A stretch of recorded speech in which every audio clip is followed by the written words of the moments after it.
Chapter का नाम है धातु कर्म, मतलब मेटलर्जी। जी। तो चलिए इसे समझते हैं। सबसे पहले ये जानना जरूरी है कि धातु कर्म असल में है क्या। देखिए, प्रकृति में कोई भी धातु अपने प्योर फॉर्म में तो मिलती नहीं है। तो खनिजों से शुद्ध धातु निकालने की जो पूरी प्रक्रिया है उसी को धातु कर्म कहते हैं। अच्छा। और इस प्रक्रिया को समझने के लिए दो शब्द बहुत महत्वपूर्ण हैं, खनिज मतलब मिनरल्स और अयस्क यानी ओर्स। ओके। खनिज वे प्राकृतिक पदार्थ हैं जिन्हें हम खनन से, माइनिंग से प्राप्त करते हैं। ये धात्विक भी हो सकते हैं, अधात्विक भी। मतलब जमीन से जो भी निकला वो खानिज है। हाँ। लेकिन अयस्क वो खास धात्विक खनिज हैं जिनमें धातु की मात्रा इतनी ज्यादा होती है कि उनसे धातु निकालना मतलब इकोनॉमिकली फायदेमंद हो। अच्छा, यानी हर पत्थर का टुकड़ा जिससे धातु निकल सके वो अयस्क नहीं है? बिल्कुल नहीं। इसीलिए एक बहुत महत्वपूर्ण कथन है जो परीक्षाओं में पूछा जाता है कि सभी अयस्क खनिज होते हैं किंतु सभी खनिज अयस्क नहीं होते। एकदम सही। जैसे अगर 10 किलो खनिज से सिर्फ 5 ग्राम लोहा मिले तो वो फायदेमंद नहीं है। लेकिन अगर 10 किलो खनिज से 1 किलो लोहा मिल जाए तो उस खनिज को हम अयस्क कहेंगे। तो अयस्क मिल जाने के बाद शुद्ध धातु तक पहुंचने का रास्ता क्या है, मतलब स्टेप्स क्या हैं? इसके 3 मुख्य चरण हैं। 3 चरण, ठीक है। पहला है अयस्क का सांद्रण, कॉन्सेंट्रेशन ऑफ ओर, यानी अयस्क की सफाई। हाँ, उसमें से मिट्टी, रेत जैसी अशुद्धियों को निकालना, और इन अशुद्धियों को गैंग कहते हैं। गैंग, ये टर्म जरूरी है। ठीक है। दूसरा है धातु का निष्कर्षण, एक्सट्रैक्शन ऑफ मेटल, मतलब साफ किए गए अयस्क से धातु को अलग करना। और तीसरा और आखिरी है धातु का शुद्धिकरण, जिसे रिफाइनिंग ऑफ मेटल कहते हैं। निकाली गई धातु को पूरी तरह से शुद्ध करना। ओके, तो अब बात थोड़ी दिलचस्प हो जाती है। अयस्क को साफ करने के, मतलब पहले चरण के, ये तरीके कौन कौन से हैं? देखिए, मुख्य रूप से 3 विधियां हैं और ये अयस्क और अशुद्धि के गुणों पर निर्भर करती हैं। अच्छा। सबसे पहली है गुरुत्वीय पृथक्करण, ग्रेविटी सेपरेशन। ये तो नाम से ही लग रहा है कि डेंसिटी, घनत्व पर आधारित होगी। बिल्कुल। अयस्क के भारी कण नीचे बैठ जाते हैं और हल्की अशुद्धियां यानी गैंग वो पानी के बहाव के साथ बह जाती हैं। काफी सरल है। हाँ। दूसरी है चुंबकीय पृथक्करण, मैग्नेटिक सेपरेशन। ये तो और भी आसान लग रहा है। चुंबक का इस्तेमाल होता होगा? जी, इसका इस्तेमाल तब होता है जब अयस्क या गैंग में से कोई एक चुंबकीय हो। अच्छा। तो एक चुंबकीय रोलर होता है, वो चुंबकीय कणों को अपनी ओर खींचकर अलग कर देता है और जो अचुंबकीय कण हैं वो दूर गिर जाते हैं। ठीक है, ये दोनों तो समझ में आ गए। लेकिन एक तीसरी विधि है जो सबसे ज्यादा पूछी जाती है, फेन प्लवन विधि, फ्रॉथ फ्लोटेशन प्रोसेस। हाँ, ये सल्फाइड अयस्कों के लिए बहुत बहुत महत्वपूर्ण है। तो इसमें क्या होता है? इसमें अयस्क, पानी और चीड़ के तेल मतलब पाइन ऑयल का एक मिश्रण बनाकर हवा प्रवाहित की जाती है। तेल और पानी? हाँ। तो होता यह है कि अयस्क के कण तेल के साथ भीगकर झाग माने फ्रॉथ के रूप में ऊपर आ जाते हैं। और अशुद्धियां पानी में भीगकर नीचे बैठ जाती हैं, फिर उस झाग को अलग कर लेते हैं। क्या बात है, ये तो कमाल का तरीका है। ठीक है, तो अब हमारे पास साफ अयस्क है, इससे धातु कैसे निकालेंगे? ये हुआ दूसरा चरण, निष्कर्षण। हाँ, यहाँ पर धातुओं को उनकी सक्रियता, उनकी रिएक्टिविटी के आधार पर अलग अलग तरीकों से निकाला जाता है। अच्छा, जैसे ज्यादा एक्टिव मेटल्स, कम एक्टिव मेटल्स? बिल्कुल। जो अधिक सक्रिय धातुएं हैं जैसे सोडियम, कैल्शियम, मैग्नीशियम, उनके लिए विद्युत अपघटन मतलब इलेक्ट्रोलिसिस विधि अपनाई जाती है। बिजली का इस्तेमाल करके? हाँ, उनके गलित क्लोराइड में बिजली प्रवाहित करके शुद्ध धातु प्राप्त की जाती है। और जो मध्यम और कम सक्रिय धातुएं हैं उनके लिए 2 मुख्य प्रक्रियाएं हैं, भर्जन मतलब रोस्टिंग और निस्तापन, कैल्सिनेशन। ये दोनों नाम तो हमेशा कंफ्यूज करते हैं, भर्जन और निस्तापन। इनमें बस एक छोटा सा फर्क है। भर्जन या रोस्टिंग सल्फाइड अयस्कों के लिए होती है। ठीक है। इसमें अयस्क को वायु यानी ऑक्सीजन की उपस्थिति में गर्म किया जाता है, हवा की मौजूदगी में। हाँ, इससे धातु ऑक्साइड बनता है और सल्फर डाइऑक्साइड गैस बाहर निकल जाती है। और निस्तापन या कैल्सिनेशन कार्बोनेट और हाइड्रोक्साइड अयस्कों के लिए है और इसे वायु की अनुपस्थिति में गर्म किया जाता है, मतलब बिना हवा के। जी, इससे भी धातु ऑक्साइड ही मिलता है और कार्बन डाइऑक्साइड जैसी गैसें निकल जाती हैं। तो एक में हवा चाहिए, दूसरे में नहीं, बस यही फर्क है। बिल्कुल। और आखिर में इस धातु को एकदम शुद्ध कैसे किया जाता है, मतलब तीसरा चरण, शुद्धिकरण? इस चरण में जो बची खुची अशुद्धियां हैं उन्हें हटाने के लिए बाहर से एक पदार्थ मिलाया जाता है जिसे गालक कहते हैं, फ्लक्स। गालक ये क्या करता है? ये गालक अशुद्धियों मतलब गैंग के साथ मिलकर एक हल्का पिघला हुआ पदार्थ बनाता है जिसे धातु मल कहते हैं, स्लैग। अच्छा, तो ये स्लैग ऊपर तैरने लगता होगा। हाँ, और इस धातु मल को आसानी से हटा दिया जाता है और हमें शुद्ध धातु मिल जाती है। बहुत बढ़िया। तो अब हम उस हिस्से पर आते हैं जहां से सीधे सवाल पूछे जाते हैं। कौन सी धातु का कौन सा अयस्क है? जी, ये सूची तो याद ही करनी पड़ती है। हाँ, ये बहुत जरूरी है। तो एल्यूमिनियम से शुरू करते हैं। इसका सबसे महत्वपूर्ण अयस्क है बॉक्साइट। बॉक्साइट, ठीक है। इसके अलावा डायस्पोर, कोरेंडम और क्रायोलाइट भी हैं। अच्छा, अब कॉपर यानी तांबा। कॉपर के लिए है copper pyrite, copper glass, cuprite और मेलेकाइट। और कैल्शियम? कैल्शियम के मुख्य अयस्क है डोलोमाइट, कैल्साइट और जिप्सम। ओके। सोडियम का तो सबको पता होगा, साधारण नमक। हाँ, NaCl और चिली साल्टपीटर भी। जिंक के अयस्क कौन से हैं? जिंकाइट, जिंक ब्लेंड और कैलामाइन। कैलामाइन, ठीक है। अब लेड यानी सीसा, इसका एक अयस्क बहुत ही महत्वपूर्ण है। गैलेना, ये बहुत पूछा जाता है। गैलेना के अलावा सिरुसाइड भी है। और पारा, मर्क्यूरी, इसका तो एक ही है जो सबसे ज्यादा प्रसिद्ध है, सिनेबार। ये अत्यंत महत्वपूर्ण है। सिनेबार, रट लेना इसे तो। जी। टिन का है कैसिटराइट। कैसिटराइट। और लोहा, आयरन? लोहे के कई हैं, मैग्नेटाइट, हेमेटाइट, सिडेराइट और आयरन पाइराइट। इसमें हेमेटाइट और मैग्नेटाइट सबसे अच्छे माने जाते हैं। और एक आखिरी, थोरियम। थोरियम का अयस्क है मोनाजाइट। मोनाजाइट। हमने ये तो समझ लिया कि पृथ्वी की गहराइयों से अयस्क निकालकर हम धातुएं कैसे बनाते हैं, लेकिन ये विचार करना भी जरूरी है कि जब ये प्राकृतिक खनिज संसाधन समाप्त होने लगेंगे तब हमारी तकनीक और सभ्यता का भविष्य किस दिशा में जाएगा। चलिए अब अगला चैप्टर देखते हैं, मिश्र धातु। मिश्र धातु यानी एलॉयज। सबसे पहले तो यही समझते हैं कि ये आखिर है क्या। हाँ, मतलब सिर्फ धातुओं का मिक्सचर या कुछ और? ये एक तरह से मिक्सचर ही है, एक धातु का किसी दूसरी धातु या अधातु के साथ। पर यह सिर्फ एक मिक्सचर नहीं है। मिश्र धातुएं या तो यौगिक हो सकती हैं या विलयन। विलयन मतलब जैसे पानी में चीनी। बिल्कुल, इसीलिए इन्हें असल में ठोस का विलयन कहा जाता है। और इनकी खासियत क्या है? मतलब हम शुद्ध धातु ही क्यों नहीं इस्तेमाल कर लेते? क्योंकि ये शुद्ध धातुओं की तुलना में ज्यादा शक्तिशाली होती हैं, संक्षारण प्रतिरोधी होती हैं और ज्यादातर कॉस्ट इफेक्टिव भी। बिल्कुल। आगे बढ़ने से पहले कुछ सामान्य बातें याद रखना जरूरी है। कभी कभी नाम बहुत कंफ्यूज करते हैं। जैसे जिंक को ही जस्ता कहा जाता है, लेड को सीसा और कॉपर को तांबा। हाँ, ये नाम अदल बदल कर इस्तेमाल होते रहते हैं। जी, तो फिर सबसे पहली और शायद सबसे जरूरी मिश्र धातु से शुरू करते हैं, पीतल यानी ब्रास। हाँ, इसे याद रखने की एक बहुत मशहूर ट्रिक है, पिताजी। हाँ, ये तो क्लासिक है। पिताजी में पी से पीतल, ता से तांबा और जी से जिंक। जिंक, बिल्कुल। पीतल में करीब 70% तांबा और 30% जिंक होता है। अच्छा, और इसका इस्तेमाल घंटियां, बर्तन, मूर्तियां, यही सब? जी बिल्कुल, इन सब चीजों में इसका खूब इस्तेमाल होता है। ठीक है। अगली मिश्र धातु है गन मेटल। जैसा कि नाम से ही जाहिर है, गन, और गन को छिपाने के लिए एक जैकेट का इस्तेमाल होता है। यही हमारी ट्रिक है। जैकेट, ये तो अच्छी ट्रिक है। हाँ, जे से जिंक, क से कॉपर और ट से टिन। सही है।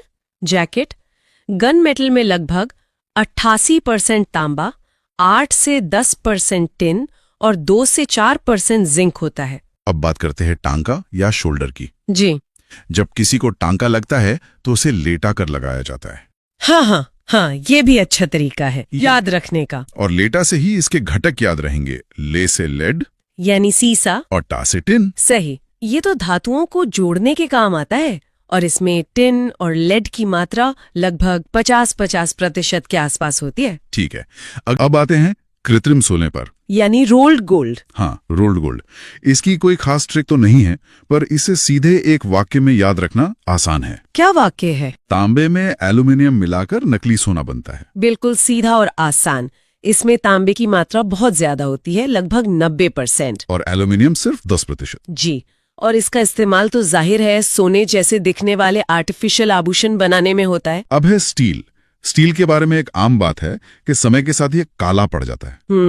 यही इसकी ट्रिक है, का से कार्बन और ला से लोहा। अच्छा, काला तो स्टील मतलब लोहा और कार्बन। हाँ, और इसी तरह अगर निकल स्टील है तो उसमें लोहा और कार्बन के साथ निकल जुड़ जाएगा, और मैंगनीज स्टील में लोहा कार्बन के साथ मैंगनीज, और क्रोमियम स्टील में लोहा कार्बन के साथ क्रोमियम। लेकिन इन सब में सबसे जरूरी है स्टेनलेस स्टील, जो हमारे घरों में होता है। हाँ बिल्कुल, स्टेनलेस स्टील में लोहा और कार्बन के साथ साथ क्रोमियम और निकेल भी मिलाया जाता है, तभी उसमें जंग नहीं लगता। अच्छा, अब बात करते हैं कांसे की, यानी ब्रॉन्ज की। कांसे युग वाला कांसा। वही, कोई भी मूर्ति या बर्तन बनाने से पहले कांसे को काटा जाता है। काठ था। हाँ, का से कांसा, ट से टिन और ता से तांबा। अरे वाह, काठ था तो कांसा मतलब तांबा और टिन का मिश्रण। जी। कांसे में लगभग 88% तांबा और 12% टिन होता है।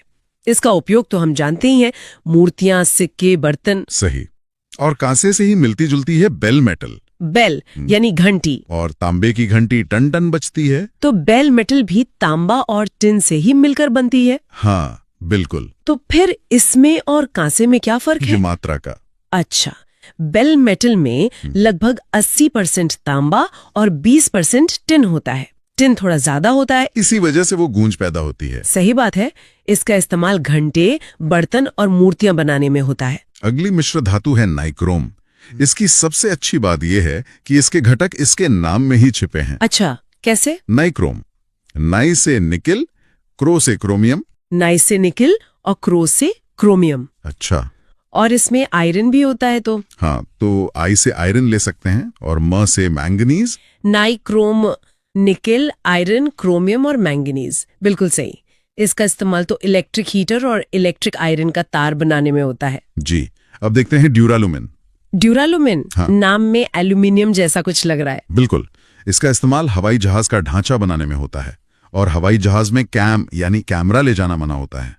कैम। हाँ, सी से कॉपर, ए से एल्यूमिनियम, एम से मैंगनीज और एम से मैग्नीशियम। अच्छा, कैम, इसमें तो 95% एल्यूमिनियम होता है। तभी तो ये हल्का होता है। जी, हल्का और मजबूत। इसका उपयोग प्रेशर कुकर बनाने में भी होता है। और आखिर में है इलेक्ट्रम। ये एक खास मिश्र धातु है। हाँ, ये बहुत खास है क्योंकि ये इंसानों ने नहीं बनाई। मतलब? ये सोने और चांदी का एक प्राकृतिक रूप से पाया जाने वाला मिश्र धातु है। अच्छा, इसे हरा सोना भी कहते हैं ना? जी हाँ, बिल्कुल। प्राचीन मिस्र में इसका एक बहुत ही शानदार उपयोग था। वे लोग पिरामिडों के शीर्ष पर, उसकी सबसे ऊपरी चोटी पर बाहरी परत के रूप में इसका इस्तेमाल करते थे। अब अगला चैप्टर देखते हैं, अधातुएं। तो अधातुएं क्या होती हैं? अधातुएं वे पदार्थ हैं जिनमें कह सकते हैं कि धात्विक गुणों का अभाव होता है। मतलब चमक नहीं, मजबूती नहीं। बिल्कुल। अब तक जो 118 तत्व ज्ञात हैं, उनमें से करीब 20 अधातुएं हैं। अच्छा। और ये ठोस, द्रव, गैस तीनों अवस्थाओं में पाई जाती हैं। तीनों में? कोई उदाहरण? हाँ, जैसे ठोस में कार्बन हो गया, द्रव में ब्रोमीन और गैस में हाइड्रोजन। ठीक है। और इनके गुण क्या हैं? मतलब अगर ये चमकती नहीं तो? सामान्यतः ये चमकहीन होती हैं, मुलायम होती हैं और भंगुर होते हैं। भंगुर यानी आसानी से टूटकर चूर हो सकती हैं। और ये ऊष्मा और विद्युत की कुचालक होते हैं। लेकिन इसमें भी तो अपवाद होंगे। बिल्कुल। जैसे हीरा। हीरा एक अधातु है पर प्रकृति का सबसे कठोर पदार्थ है। हाँ, ये तो है। और दूसरा है ग्रेफाइट। वो भी कार्बन ही है लेकिन विद्युत का बहुत अच्छा सुचालक है। अच्छा। और इनके गलनांक और क्वथनांक वो भी कम होते होंगे। हाँ, आमतौर पर कम होते हैं। और सबसे जरूरी गुण, इनमें इलेक्ट्रॉन लेने की प्रवृत्ति होती है। इलेक्ट्रॉन लेने की? तो ये नेगेटिव आयन्स बनाती हैं। एकदम सही। ये ऋण आयन बनाते हैं। ठीक है, अब अगला चैप्टर देखते हैं, हाइड्रोजन। हाइड्रोजन प्रतीक H, परमाणु संख्या 1। इसे आवारा तत्व भी कहते हैं, है ना? ऐसा क्यों? हाँ, आवारा तत्व इसलिए कहते हैं क्योंकि इसके गुण 2 समूहों से मिलते हैं, पहले समूह से भी और 17वें से भी। तो इसकी जगह पक्की नहीं है? एक तरह से कह सकते हैं। और इसके 3 समस्थानिक भी हैं। आइसोटोप्स। हाँ, आइसोटोप्स, प्रोटियम, ड्यूटेरियम और ट्रिटियम। ड्यूटेरियम ये भारी हाइड्रोजन है बिल्कुल, और ट्रिटियम रेडियोधर्मी होता है। समझ गया। और इसके उपयोग? इसका सबसे बड़ा उपयोग तो रॉकेट ईंधन में है और वनस्पति तेल से वनस्पति घी बनाने में भी। वो हाइड्रोजनीकरण का क्रिया। हाँ, वही। और उर्वरक बनाने में भी इसका इस्तेमाल होता है। चलिए अब अगला चैप्टर देखते हैं। कार्बन का वो एक खास गुण है श्रृंखलन, कैटेनेशन। हाँ, श्रृंखलन मतलब कार्बन के परमाणु आपस में जुड़कर बहुत लंबी लंबी श्रृंखला बना सकते हैं, एक चेन की तरह। बिल्कुल। और इसी वजह से इसके इतने अपरूप मतलब एलोट्रोप्स भी हैं। जैसे हीरा और ग्रेफाइट। हाँ, हीरा जो प्रकृति का सबसे कठोर पदार्थ है। सही। ये विद्युत का कुचालक है लेकिन ऊष्मा का सुचालक। इसका इस्तेमाल तो पता ही है, आभूषणों में और काटने वाले औजारों में। और ग्रेफाइट वो तो बिल्कुल उल्टा है। हाँ, ग्रेफाइट मुलायम और चिकना होता है और ये ताप और विद्युत दोनों का सुचालक है। पेंसिल की लेड में यही होता है। हाँ, और शुष्क सेल में इलेक्ट्रोड के तौर पर भी और परमाणु रिएक्टरों में मंदक के रूप में। और एक नया भी तो है, ग्रेफीन। ग्रेफीन ये अब तक का ज्ञात सबसे शक्तिशाली पदार्थ माना जाता है। सबसे शक्तिशाली। हाँ, इसका उपयोग रिचार्जेबल बैटरी और सोलर सेल में होता है। अब अगला चैप्टर देखते हैं, नाइट्रोजन। नाइट्रोजन, N, परमाणु संख्या 7। ये तो वायुमंडल में सबसे ज्यादा है, करीब 78%। बिल्कुल। और इसका उपयोग उर्वरक बनाने में होता है, विस्फोटक बनाने में। और हवाई जहाज के टायरों में भी तो यही भरते हैं। हाँ, और चिप्स के पैकेट में भी यही गैस होती है। अच्छा, ताकि वो ताजे रहें। हाँ, इसके कुछ प्रमुख यौगिक भी हैं, जैसे अमोनिया। अमोनिया हेबर विधि से बनता है। सही। और नाइट्रिक अम्ल जो डायनामाइट जैसे विस्फोटकों में काम आता है। और वो एक लाफिंग गैस भी तो है। हाँ, नाइट्रस ऑक्साइड, उसे हास्य गैस भी कहते हैं। ठीक है, अब फास्फोरस के बारे में जानते हैं। फास्फोरस, P, परमाणु संख्या 15। इसमें एक खास गुण होता है, अंधेरे में चमकने का। सुफ्रोदीप्ति, फॉस्फोरेसेंस। हाँ, वही। और ये हमारी हड्डियों और दांतों में भी पाया जाता है, कैल्शियम फॉस्फेट के रूप में। अच्छा, और माचिस की तीली पर कौन सा फास्फोरस होता है? उस पर लाल फॉस्फोरस का इस्तेमाल होता है। और सफेद फास्फोरस? सफेद फॉस्फोरस जहरीला होता है। अब अगला चैप्टर देखते हैं, ऑक्सीजन। ऑक्सीजन, O, परमाणु संख्या 8। ये तो प्राणवायु है। वायुमंडल में लगभग 21%। हाँ, और एक दिलचस्प बात यह है कि ये खुद ज्वलनशील नहीं है, लेकिन जलाने में मदद करती है। बिल्कुल, दहन में सहायक है। और जो गोताखोर सिलेंडर ले जाते हैं, उसमें ऑक्सीजन के साथ क्या होता है? उसमें ऑक्सीजन के साथ हीलियम गैस मिलाई जाती है। अच्छा। और इसका भी एक अपर रूप है, ओजोन, O3। ओजोन परत? हाँ, जो हमें सूर्य की पराबैंगनी किरणों से बचाती है। एकदम सही। और सल्फर? सल्फर, S, परमाणु संख्या 16। ये पीले रंग का एक ठोस पदार्थ है। प्याज और लहसुन में जो गंध आती है वो इसी की वजह से? हाँ, वो सल्फर के कारण ही होती है। और इसका उपयोग? इसका एक बड़ा उपयोग है प्राकृतिक रबड़ की कठोरता बढ़ाने में, जिसे वल्कनीकरण कहते हैं। अच्छा। और कीटनाशक में और त्वचा रोगों के मलम बनाने में भी इसका इस्तेमाल होता है। अब हैलोजन समूह देखते हैं। हैलोजन ये आवर्त सारणी का 17वां समूह है। ये तत्व बहुत ज्यादा क्रियाशील होते हैं। और इनकी एक और खासियत है ना? हाँ, ये एकमात्र ऐसा समूह है जिसमें पदार्थ की तीनों अवस्थाएं पाई जाती हैं, ठोस, द्रव और गैस। एक ही समूह में तीनों? हाँ, जैसे फ्लोरीन और क्लोरीन गैसीय अवस्था में है। फ्लोरीन सबसे अधिक विद्युत ऋणात्मक तत्व? बिल्कुल। और क्लोरीन का उपयोग तो हम सब जानते हैं जल के शुद्धिकरण में। और द्रव? द्रव अवस्था में है ब्रोमीन। ये एकमात्र अधातु है जो सामान्य ताप पर द्रव होती है। और ठोस? ठोस अवस्था में है आयोडीन, और इसकी कमी से घेघा मतलब गॉइटर रोग होता है। और अंत में उत्कृष्ट गैसों के बारे में जानते हैं। उत्कृष्ट गैसें आवर्त सारणी का 18वां समूह। इन्हें अक्रिय गैसें या इनर्ट गैसेस भी कहते हैं, क्योंकि ये किसी से क्रिया नहीं करती। हाँ, बहुत कम अभिक्रियाशील होती हैं। जैसे हीलियम? हाँ, हीलियम गुब्बारों में और गोताखोरों के ऑक्सीजन सिलेंडर में इसका उपयोग होता है। और नियॉन? नियॉन का उपयोग विज्ञापन वाले साइन बोर्ड्स में होता है, जिससे वो लाल नारंगी प्रकाश निकलता है। बिजली के बल्ब में कौन सी होती है? उसमें आर्गन होती है। एक स्ट्रेंजर गैस भी तो है। जेनॉन, उसे स्ट्रेंजर गैस कहा जाता है। और रेडॉन? रेडॉन एक रेडियोधर्मी गैस है जो वायुमंडल में नहीं पाई जाती। अच्छा। इसका उपयोग कैंसर के उपचार में होता है। तो अब अगला चैप्टर देखते हैं, अम्ल और क्षार। हाँ बिल्कुल, अम्ल, क्षार और लवण, ये केमिस्ट्री के कह सकते हैं 3 बड़े किरदार हैं। अम्ल और क्षार पर ही फोकस करेंगे। ठीक है, तो एसिड से शुरू करते हैं। एसिड, ये नाम सुनते ही कुछ खट्टा खट्टा सा याद आता है। हाँ बिल्कुल, ये जो एसिड शब्द है ना, ये लैटिन भाषा के एसिडस से ही आया है, जिसका मतलब ही खट्टा होता है। तो स्वाद में तो ये खट्टे होते ही हैं। और क्षार यानी बेस, वो तो स्वाद में कड़वे होते हैं। हाँ, कड़वे और छूने पर साबुन जैसे थोड़े चिकने महसूस होते हैं। लेकिन स्वाद और स्पर्श ये तो सिर्फ बाहरी पहचान हुई, केमिकली ये क्या होते हैं? यही असली सवाल है। देखिए, रासायनिक रूप से अम्ल वो पदार्थ हैं जो रिएक्शन के दौरान एक प्रोटॉन या कह लें हाइड्रोजन आयन H+ छोड़ देते हैं। अच्छा, वो H+ डोनेट करते हैं। बिल्कुल। और क्षार यानी बेस वो पदार्थ हैं जो पानी में घुलकर हाइड्रोक्सी आयन मतलब OH- आयन मुक्त करते हैं। ठीक है, एक H+ छोड़ता है, दूसरा OH- छोड़ता है। पर हम लैब में हर चीज को चक्कर तो देख नहीं सकते, वो खतरनाक हो सकता है। तो पक्की पहचान कैसे होती है? लिटमस पेपर वाला टेस्ट तो याद है। हाँ, लिटमस तो क्लासिक है, पर अब एग्जाम्स में मिथाइल ऑरेंज और फिनोप्थलीन के बारे में भी बहुत पूछते हैं। अच्छा, हाँ हाँ। तो तीनों को एक साथ ही समझ लेते हैं। लिटमस का तो पता ही है, अम्ल नीले को लाल कर देता है। और क्षार लाल को नीला, इसका उल्टा। एकदम सही। अब आता है मिथाइल ऑरेंज। एसिड में डालते ही ये लाल हो जाता है। लाल, और क्षार में पीला। ठीक है, और वो तीसरा वाला फिनोल्फेथलीन। फिनोल्फेथलीन, हाँ। ये बड़ा मजेदार है। एसिड में ये रंगहीन रहता है, कोई चेंज नहीं। कोई चेंज नहीं। पर जैसे ही बेस मतलब क्षार में डालते हैं, ये एकदम से गुलाबी हो जाता है। अच्छा, तो गुलाबी मतलब पक्का क्षार है। हाँ, पक्का क्षार। पर ये जो परिभाषा है कि एसिड H+ देता है और बेस OH- देता है, ये किसने दी थी?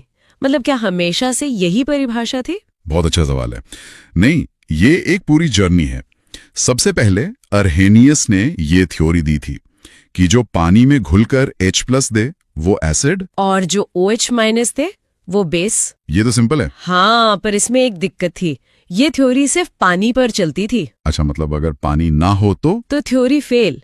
इसी को ठीक करने के लिए 2 वैज्ञानिक आए, ब्रॉन्स्टेड और लॉरी। और उन्होंने क्या कहा? उन्होंने कहा पानी और OH- को भूल जाओ, सिर्फ प्रोटॉन पे फोकस करो। H+ आयन एक प्रोटॉन ही तो है। अच्छा, तो उन्होंने कहा एसिड वो है जो प्रोटॉन दे सकता है और बेस वो है जो प्रोटॉन ले सकता है। ये तो ज्यादा बड़ी परिभाषा थी। ये तो बेहतर लग रही है, पर कहानी यहीं खत्म नहीं हुई। लुइस भी तो आए थे। हाँ, लुइस ने इसे और बड़े लेवल पर देखा। उन्होंने कहा प्रोटॉन को भी छोड़ो, असली खेल इलेक्ट्रॉन के जोड़े का है। इलेक्ट्रॉन का? वो कैसे? उनके हिसाब से अम्ल वो है जो इलेक्ट्रॉन का एक पेयर, एक जोड़ा ग्रहण कर सके, और क्षार वो है जो इलेक्ट्रॉन का जोड़ा त्याग कर सके। ये सबसे मॉडर्न परिभाषा है। वाह, तो ये पूरी एक यात्रा है, अर्हेनियस से लुइस तक। अब अम्लों को और करीब से देखते हैं। इन्हें भी कई तरह से बांटा जाता है ना? हाँ बिल्कुल। पहला तो है कि वो हमें मिले कहां से, सोर्स क्या है। मतलब ऑर्गेनिक और इनऑर्गेनिक। एकदम सही। ऑर्गेनिक मतलब जो नेचर से मिले, जैसे फलों में सिट्रिक एसिड, दही में लैक्टिक एसिड, इनमें कार्बन जरूर होता है। और इनऑर्गेनिक वो मिनरल से मिलते हैं, लैब वाले। हाँ, जैसे सल्फ्यूरिक एसिड, हाइड्रोक्लोरिक एसिड। इनको बेंच एसिड भी कहते हैं क्योंकि ये हर लैब की बेंच पर मिल जाते हैं। ठीक है, दूसरा आधार क्या है? ऑक्सीजन और हाइड्रोजन की मौजूदगी। कुछ अम्ल होते हैं ऑक्सी अम्ल, जिनमें ऑक्सीजन और हाइड्रोजन दोनों होते हैं, जैसे नाइट्रिक एसिड। और कुछ में ऑक्सीजन नहीं होता। हाँ, उन्हें कहते हैं हाइड्रा अम्ल। उनमें सिर्फ हाइड्रोजन होता है, जैसे हाइड्रोक्लोरिक एसिड मतलब HCl। लेकिन सबसे जरूरी तो ये होता है ना कि कौन सा एसिड कितना स्ट्रांग है, कितना वीक है। बिल्कुल। प्रबल अम्ल और दुर्बल अम्ल। प्रबल वो जो पानी में पूरी तरह टूट जाए, अपने सारे H+ आयन आसानी से दे दे, जैसे हाइड्रोक्लोरिक एसिड। हाँ, सल्फ्यूरिक एसिड, नाइट्रिक एसिड, ये सब प्रबल हैं। और दुर्बल वो जो पूरी तरह ना टूटे, जैसे सिरके वाला एसिटिक एसिड या चींटी के डंक वाला फॉर्मिक एसिड। इसको पहचानने की कोई ट्रिक है? मतलब सिर्फ फॉर्मूला देखकर? हाँ, है ना। 3 बातें याद रखिए। पहला, जिसमें कार्बन C दिख जाए वो ज्यादातर कमजोर होगा। कार्बन ताकत कम कर देता है। कार्बन मतलब कमजोर, ठीक है। दूसरा, जिसमें ऑक्सीजन O ज्यादा हो वो मजबूत होगा, और तीसरा जिसमें हाइड्रोजन ज्यादा हो वो असल में कमजोर होता है। अरे ये तो उल्टा लग रहा है, ज्यादा हाइड्रोजन मतलब ज्यादा एसिडिक होना चाहिए। हाँ, ये सुनने में उल्टा लगता है, पर ट्रिक यही है। परीक्षा के लिए ये बहुत काम की है। ठीक है, और चौथा आधार? वो बस मात्रा का है, सांद्र और तनु, मतलब कॉन्सेंट्रेटेड और डाइल्यूट। अगर पानी कम और एसिड ज्यादा है तो वो सांद्र यानी गाढ़ा है, और अगर पानी ज्यादा और एसिड कम तो वो तनु यानी पतला है। बिल्कुल। अच्छा, तो ये अम्ल जब किसी और से मिलते हैं तो क्या होता है, जैसे किसी मेटल से? अम्ल और धातु जब मिलते हैं तो लवण यानी सॉल्ट बनता है और हाइड्रोजन गैस निकलती है। और जब एसिड अपने सबसे बड़े दुश्मन बेस से मिलता है तब होती है उदासीनीकरण अभिक्रिया, न्यूट्रलाइजेशन रिएक्शन। अम्ल और क्षार मिलकर एक दूसरे के असर को खत्म कर देते हैं। और क्या बनता है? लवण और पानी। एसिड का H+ और बेस का OH- मिलकर पानी बना लेते हैं। जैसे जब एसिडिटी होती है और हम एंटासिड लेते हैं। बिल्कुल। पेट का एसिड और एंटासिड का बेस एक दूसरे को न्यूट्रलाइज कर देते हैं और हमें आराम मिल जाता है। कमाल है। और अम्लों के कुछ और उपयोग? बहुत हैं।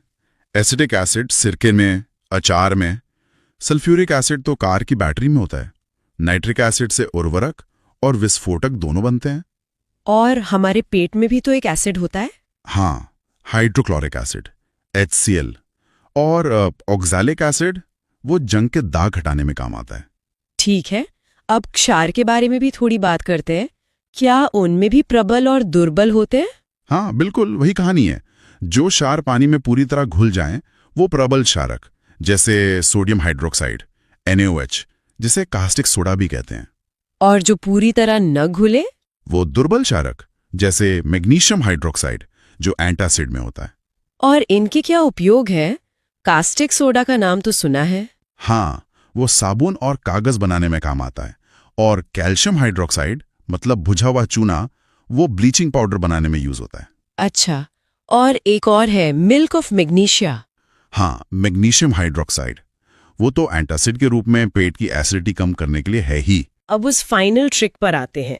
सिर्फ फॉर्मूला देखकर कैसे पहचाने कि कौन अम्ल है और कौन क्षार? बहुत आसान। अम्ल पहचानने के 3 नियम हैं। पहला, जिस यौगिक के आगे H लगा हो वो अम्ल है, जैसे HCl H2SO4। H आगे तो एसिड। ठीक है। ठीक है। दूसरा, अगर वो किसी अधातु मतलब नॉन मेटल का ऑक्साइड है तो भी वो अम्ल है, जैसे CO2 SO2। और तीसरा, अगर यौगिक के अंत में COOH लगा हो, ये ऑर्गेनिक एसिड की पहचान है। बेहतरीन। H आगे या अधातु का ऑक्साइड या COOH पीछे। अब क्षार पहचानने की ट्रिक? क्षार के लिए 2 नियम। पहला, जिसके अंत में OH लगा हो, जैसे NaOH KOH। OH आखिर में। ठीक है। और दूसरा, अगर वो किसी धातु मतलब मेटल का ऑक्साइड है, जैसे एल्यूमिनियम ऑक्साइड Al2O3 या आयरन ऑक्साइड Fe2O3। ये तो वाकई बहुत ही काम की ट्रिक है। अब आखिर में pH स्केल। हाँ, pH स्केल मतलब पोटेंशियल ऑफ हाइड्रोजन। ये 0 से 14 तक का एक पैमाना है जो बताता है कि कोई घोल कितना अम्लीय या क्षारीय है। और इसके बीच में क्या है? ठीक बीच में है 7। जिसका pH 7 हो वो उदासीन है, मतलब न्यूट्रल, जैसे शुद्ध पानी। और 7 से कम या ज्यादा हो तो? अगर pH 7 से कम है तो घोल अम्लीय है, जितना कम उतना ज्यादा अम्लीय। और 7 से ज्यादा? 7 से ज्यादा मतलब क्षारीय, जितना ज्यादा उतना शक्तिशाली क्षार। इसे याद रखने का एक तरीका भी है। अल्फाबेट में पहले A आता है, फिर B, तो 7 से नीचे एसिडिक और 7 से ऊपर बेसिक। ये याद रखने का बहुत अच्छा तरीका है। और कुछ पदार्थों का pH जानना बड़ा दिलचस्प है, जैसे नींबू का रस, उसका pH होता है 2.2, बहुत अम्लीय। और दूध का? दूध का होता है 6.4, मतलब हल्का सा अम्लीय। और हमारे खून का pH कितना होता है? मानव रक्त का pH 7.4 होता है, यानी हल्का सा क्षारीय। और हमारा शरीर इस 7.4 के आंकड़े को बनाए रखने के लिए बहुत मेहनत करता है। मतलब ये संतुलन बहुत जरूरी है। बहुत ज्यादा। अगर ये बस थोड़ा सा भी इधर उधर हो जाए तो जान पर बनाती है। जीवन असल में एक बहुत ही नाजुक रासायनिक संतुलन पर ही टिका है। चलिए अगला चैप्टर देखते हैं, लवण। तो इस चर्चा का मिशन साफ है। लवण क्या है ये कैसे बनता है, इसके कितने प्रकार हैं और सबसे जरूरी परीक्षा में आने वाले मुख्य बिंदु क्या हैं, इन सबको जल्दी से समझना है। बिल्कुल। हम सीधे उन तथ्यों पर ध्यान केंद्रित करेंगे जो सबसे महत्वपूर्ण है। चलिए उदासीनीकरण अभिक्रिया से शुरू करते हैं। हाँ, तो सबसे पहली बात, ये लवण बनता कैसे है? देखिए, जब एक अम्ल मतलब एसिड और एक क्षार यानी बेस आपस में रिएक्ट करते हैं तो लवण और जल बनता है। इस प्रक्रिया को उदासीनीकरण की अभिक्रिया या न्यूट्रलाइजेशन रिएक्शन कहते हैं। ये एक आप कह सकते हैं मौलिक सिद्धांत है। अच्छा, एक उदाहरण से समझते हैं। जैसे मान लीजिए हाइड्रोक्लोरिक एसिड HCl और सोडियम हाइड्रोक्साइड NaOH, इनकी अभिक्रिया। सही, बिल्कुल सही उदाहरण। इस अभिक्रिया से हमें सोडियम क्लोराइड यानी NaCl मिलता है, जो कि साधारण नमक है। हाँ, साधारण नमक और साथ में पानी H2O। और लवण की जो संरचना होती है उसके बारे में क्या खास है? यहाँ एक दिलचस्प बात है। लवण जो है वो एक आयनिक यौगिक मतलब आयोनिक कंपाउंड है। इसमें दो तरह के आयन होते हैं, एक धनात्मक आवेश वाले जिन्हें धनायन कहते हैं, पॉजिटिव आयंस जी, और दूसरे ऋणात्मक आवेश वाले मतलब ऋणायन, नेगेटिव आयंस। ये दोनों आवेश एक दूसरे को संतुलित कर देते हैं, इसीलिए लवण का जो नेट चार्ज होता है वो शून्य होता है, 0। ठीक है। तो क्या सभी लवण एक जैसे होते हैं या फिर उनकी प्रकृति भी मतलब अम्लीय या क्षारीय हो सकती है? बहुत अच्छा सवाल है। और नहीं, सभी एक जैसे नहीं होते। लवण 3 तरह के हो सकते हैं और उनकी पहचान लिटमस पेपर या फिर pH स्केल से होती है। ओके। जैसे अम्लीय लवण यानी एसिडिक सॉल्ट, ये नीले लिटमस को लाल कर देता है। और इसका pH 7 से कम होगा? बिल्कुल। फिर आता है क्षारीय लवण, बेसिक सॉल्ट, ये लाल लिटमस को नीला कर देगा। तो इसका pH 7 से ज्यादा होगा? एकदम सही। और आखिर में उदासीन लवण मतलब न्यूट्रल सॉल्ट, इसका लिटमस पर कोई असर नहीं पड़ता। और इसका pH ठीक 7 होता होगा? जी, एग्जैक्टली 7। और ये किस बात पर निर्भर करता है कि लवण अम्लीय होगा या क्षारीय? ये इस बात पर निर्भर करता है कि उसे बनाने वाला अम्ल और क्षार कितना प्रबल मतलब स्ट्रॉन्ग है या दुर्बल यानी वीक है। इसके 3 बहुत जरूरी नियम हैं जो हमेशा याद रखने चाहिए। बताइए। पहला, प्रबल अम्ल और प्रबल क्षार जब ये दोनों मिलते हैं तो बनता है उदासीन लवण, pH बराबर 7। अच्छा, मतलब जब दोनों बराबर के ताकतवर हैं तो नतीजा न्यूट्रल। बिल्कुल। दूसरा, प्रबल अम्ल और दुर्बल क्षार, यहाँ अम्ल ज्यादा ताकतवर है तो परिणाम अम्लीय होगा। सही, तो बनेगा अम्लीय लवण जिसका pH 7 से कम होगा। और फिर तीसरा नियम होगा? दुर्बल अम्ल और प्रबल क्षार, हाँ, तो यहाँ क्षार प्रबल है इसलिए परिणाम क्षारीय होगा। आपने बिल्कुल सही पकड़ा। इससे बनता है क्षारीय लवण और pH 7 से ज्यादा होता है। चलिए, ये तो एकदम साफ हो गया। अब जल्दी से लवणों के मुख्य प्रकार और उनकी पहचान के तरीकों को समझते हैं। सबसे पहले सामान्य लवण, नॉर्मल सॉल्ट। अरे, इसकी पहचान तो सबसे आसान है। ऐसे लवण जिनमें H+ या OH- आयन नहीं होते। अच्छा। हाँ, उदाहरण के लिए NaCl, Na2SO4, K2SO4, इनमें कहीं भी H या OH नहीं है। ठीक है। अगला, अम्लीय लवण, एसिडिक सॉल्ट। इसकी पहचान है H+ आयन की मौजूदगी। अगर सूत्र में आपको H दिखाई दे तो समझ लीजिए वो अम्लीय लवण है। जैसे सोडियम बाइकार्बोनेट NaHCO3। जी बिल्कुल। और क्षारीय लवण, बेसिक सॉल्ट। इसकी पहचान है OH- आयन की उपस्थिति। अगर सूत्र में OH दिखाई दे तो वो क्षारीय लवण है, जैसे MgOHCl। ये तो काफी सीधा है।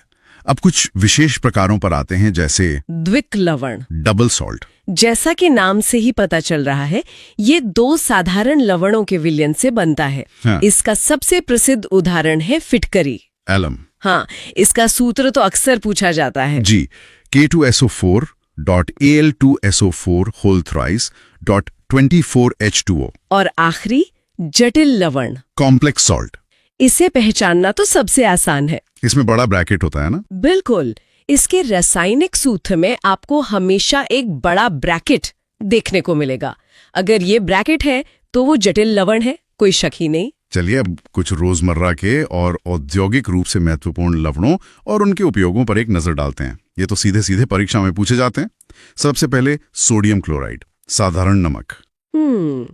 उपयोग तो हम जानते ही हैं, भोजन बनाने में, अचार का संरक्षण करने में, और हाँ, ठंडे देशों में बर्फ पिघलाने के लिए और बेकिंग सोडा बनाने में भी। सोडियम हाइड्रोक्साइड मतलब कास्टिक सोडा। इसका उपयोग कागज उद्योग में लकड़ी के लुगदी बनाने में होता है, बॉक्साइट अयस्क के शोधन में और औद्योगिक सफाई में भी। ठीक है।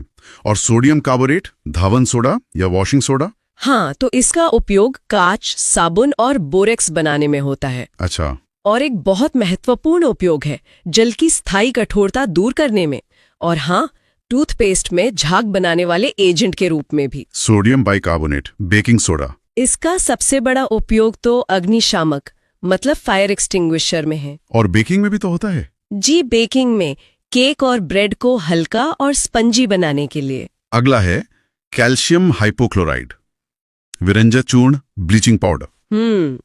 स्विमिंग पूल की सफाई में, पीने के पानी को कीटाणु रहित करने में, अच्छा।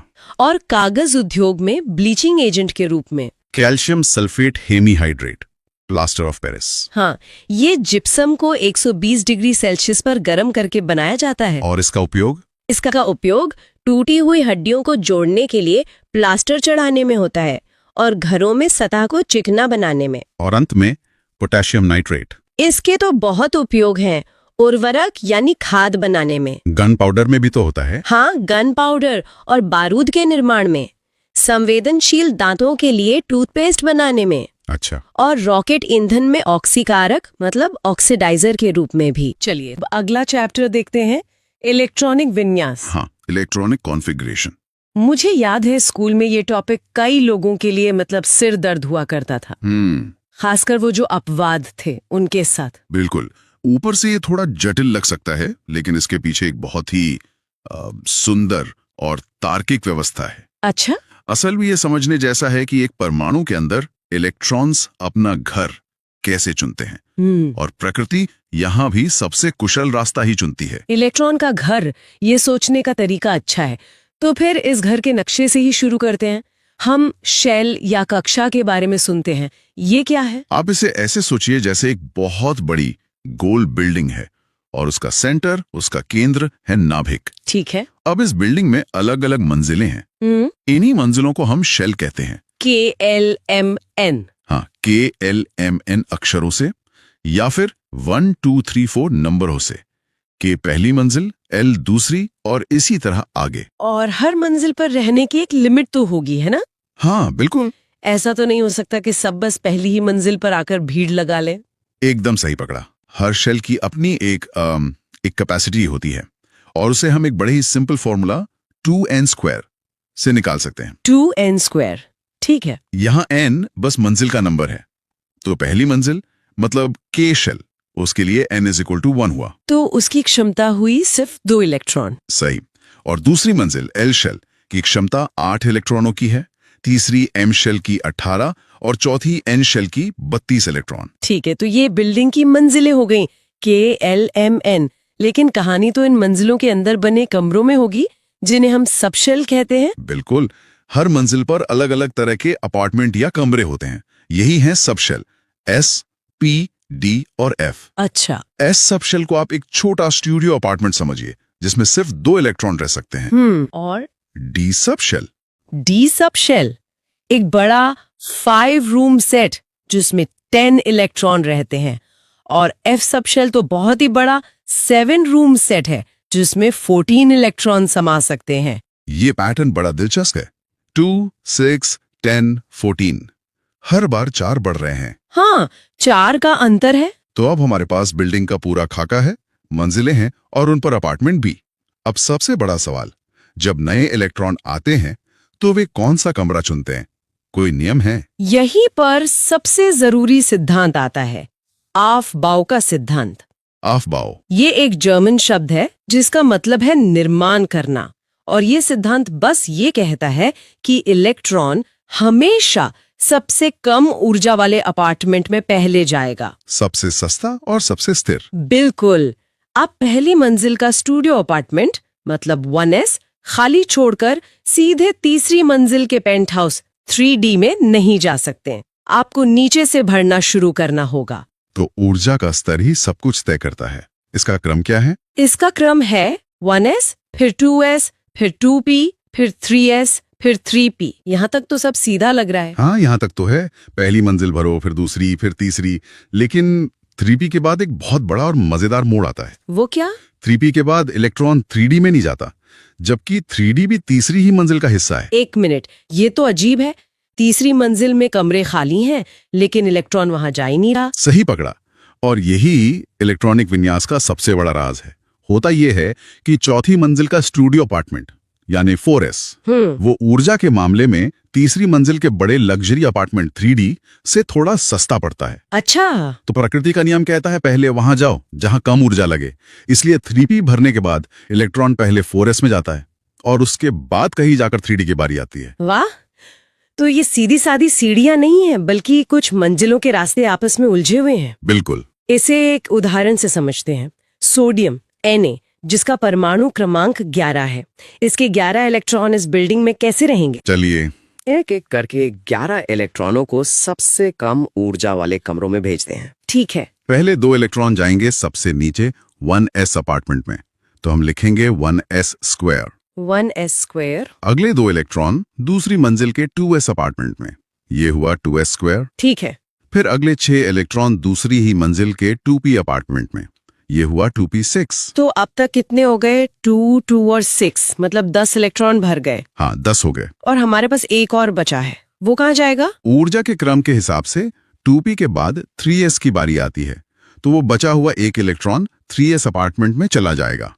हम लिखेंगे 3s1। तो सोडियम का पूरा इलेक्ट्रॉनिक पता हुआ 1s square, 2s square, 2p6, 3s1। बिल्कुल। ये तो हर इलेक्ट्रॉन का बिल्कुल सटीक पता है, लेकिन हम तो इसे अक्सर सरल रूप में 281 लिखते हैं। इन दोनों का क्या लेना देना है? ये बहुत अच्छा सवाल है। वो जो सरल तरीका है वो कोई अंदाजा नहीं है, बल्कि इसी लंबे पते का कह सकते हैं एक पिन कोड है। अच्छा। वो हमें बस ये बताता है कि हर मंजिल मतलब हर शेल पर कुल कितने इलेक्ट्रॉन्स हैं। देखिए, पहली मंजिल यानी n = 1 पर सिर्फ 1s है, जिसमें 2 इलेक्ट्रॉन हैं, तो पहला नंबर हुआ 2। ठीक है। दूसरी मंजिल n = 2 पर 2s और 2p हैं, जिनमें 2 + 6 मतलब 8 इलेक्ट्रॉन है, तो दूसरा नंबर 8 हुआ। और तीसरे में सिर्फ एक? हाँ, तीसरी मंजिल पर सिर्फ 3s में 1 इलेक्ट्रॉन है, तो तीसरा नंबर हुआ 1, बन गया 281। समझ गए। तो जो 4 मुख्य नियम हम पढ़ते हैं वो असल में इसी ऊर्जा के खेल का नतीजा है। बिल्कुल। चलिए उन नियमों को इस नई समझ के साथ देखते हैं। पहला नियम तो साफ है, हर शेल की अपनी क्षमता है 2, 8, 18, 32। हाँ, वो तो बेसिक है।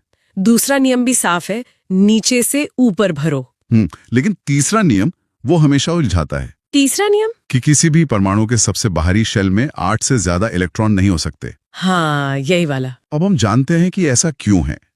ये 8 का जादुई आंकड़ा इसलिए है क्योंकि ज्यादातर मामलों में बाहरी शेल में s और p सब शेल ही भरे होते हैं, जिनकी कुल क्षमता 2 + 6 = 8 होती है। सही।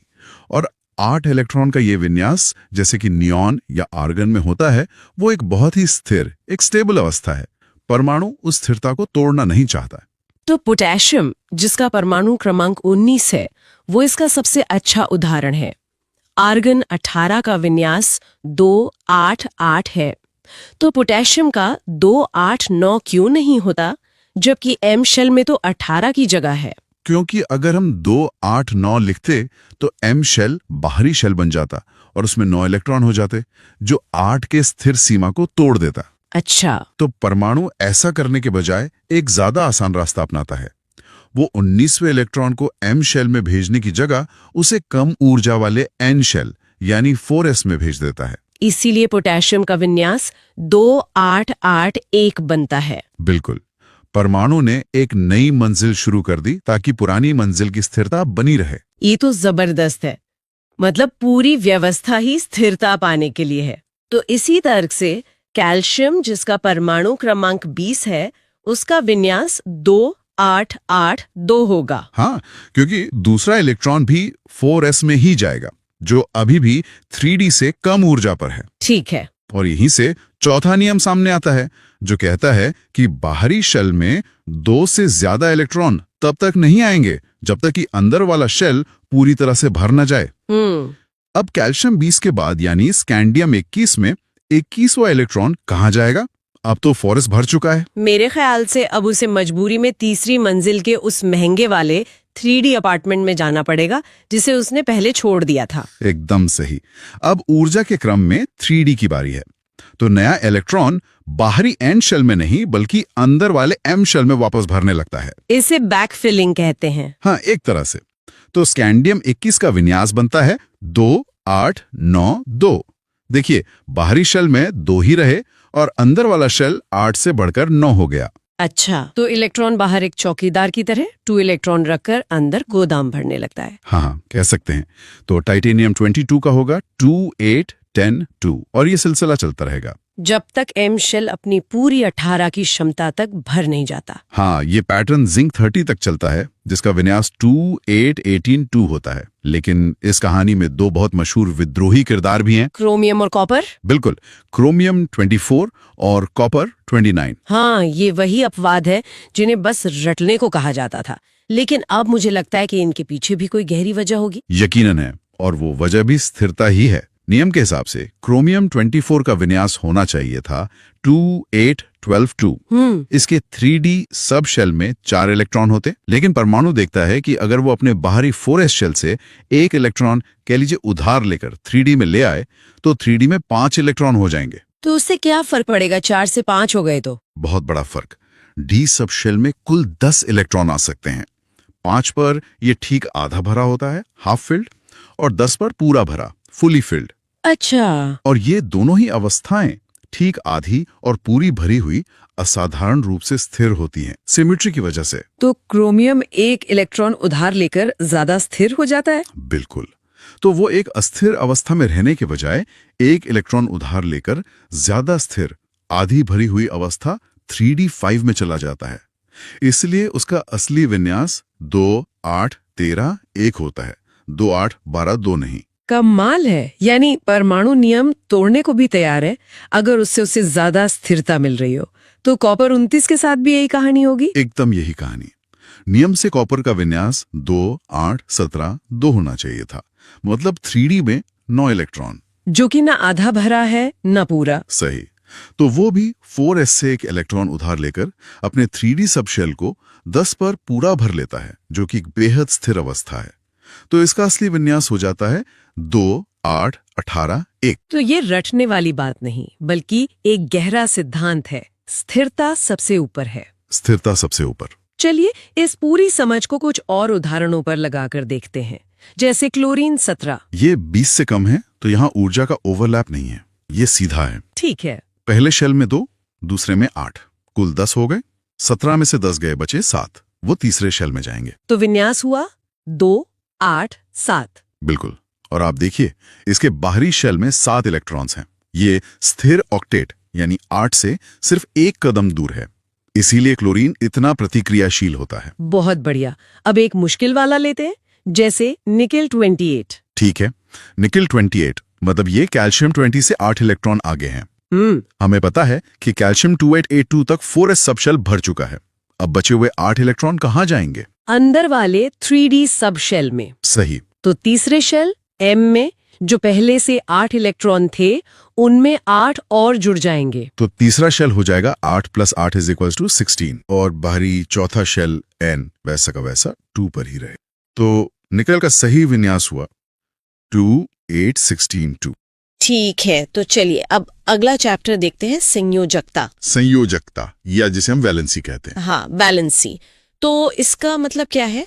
इसका सीधा सा मतलब है किसी भी तत्व की दूसरे तत्वों के साथ जुड़ने की जो क्षमता होती है। कंबाइनिंग पावर, है ना? बिल्कुल, उसकी कंबाइनिंग पावर। अच्छा, तो ये जुड़ने की क्षमता आती कहाँ से है? मतलब इसका आधार क्या है? इसका जो आधार है ना वो है अष्टक नियम, ऑक्टेट रूल। अष्टक नियम। हाँ, इसके हिसाब से कोई भी परमाणु तब तक स्थिर नहीं होता, मतलब स्टेबल नहीं होता, जब तक उसके सबसे बाहरी कोश यानी जो आउटरमोस्ट शेल है उसमें 8 इलेक्ट्रॉन पूरे न हो जाएं। अच्छा, तो हर परमाणु अपना अष्टक पूरा करने की कोशिश में लगा रहता है। बिल्कुल, वो 8 का आंकड़ा पाना चाहता है स्थिरता के लिए। जैसे नियॉन को देखें, उसका एटॉमिक नंबर 10 है, हाँ, नियॉन।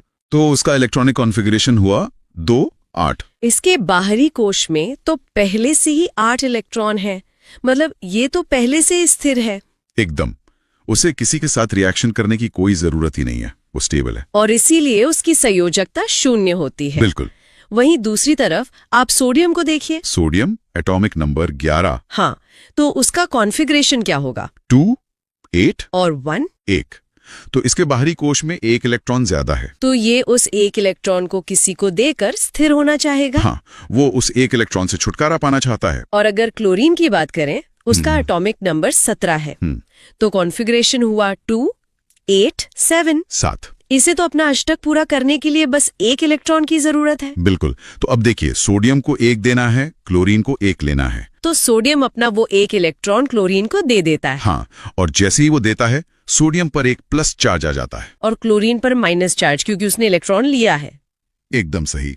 और फिर ये दोनों जुड़कर सोडियम क्लोराइड यानी NaCl बना लेते हैं, हमारा साधारण नमक। हाँ, और यही जो संयोजन हुआ, यही संयोजकता है। यहाँ एक और बात याद आती है, इन परमाणु कोशों के कुछ खास नाम भी तो होते हैं जो परीक्षाओं में पूछे जाते हैं। हाँ, ये नाम याद रखने बहुत जरूरी हैं। सबसे बाहरी वाला जो होता है, सबसे बाहरी कक्षा को कहते हैं वैलेंस शेल या अल्टीमेट शेल। वैलेंस शेल, ठीक है। और उससे ठीक पहले वाली जो होती है, मतलब अंतिम से दूसरी, वो पेन अल्टीमेट शेल। बिल्कुल, पेन अल्टीमेट शेल।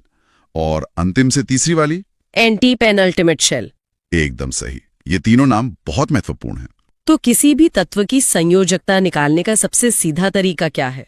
ये उसके संयोजी इलेक्ट्रॉनों पर निर्भर करता है। मतलब वैलेंस शेल में कितने इलेक्ट्रॉन्स हैं उस पर। हाँ, इसके 2 बहुत ही सीधे साधे नियम हैं। ओके, तो पहला केस क्या है? पहला केस ये है कि अगर संयोजी इलेक्ट्रॉन की संख्या 1 2 3 या 4 है, तो तत्व की संयोजकता भी वही संख्या होगी। अच्छा, मतलब जितने वैलेंस इलेक्ट्रॉन्स उतनी ही संयोजकता। हाँ, जैसे एल्यूमिनियम ले लीजिए, एटॉमिक नंबर 13। कॉन्फ़िगरेशन हुआ 2 8 3। तो बाहरी कोश में 3 इलेक्ट्रॉन हैं। तो संयोजकता भी 3 हो गई। बिल्कुल। या फिर मैग्नीशियम, एटॉमिक नंबर 12। 2H2। संयोजी इलेक्ट्रॉन 2 हैं, तो संयोजकता भी 2। सही। अब आता है दूसरा केस। ठीक है।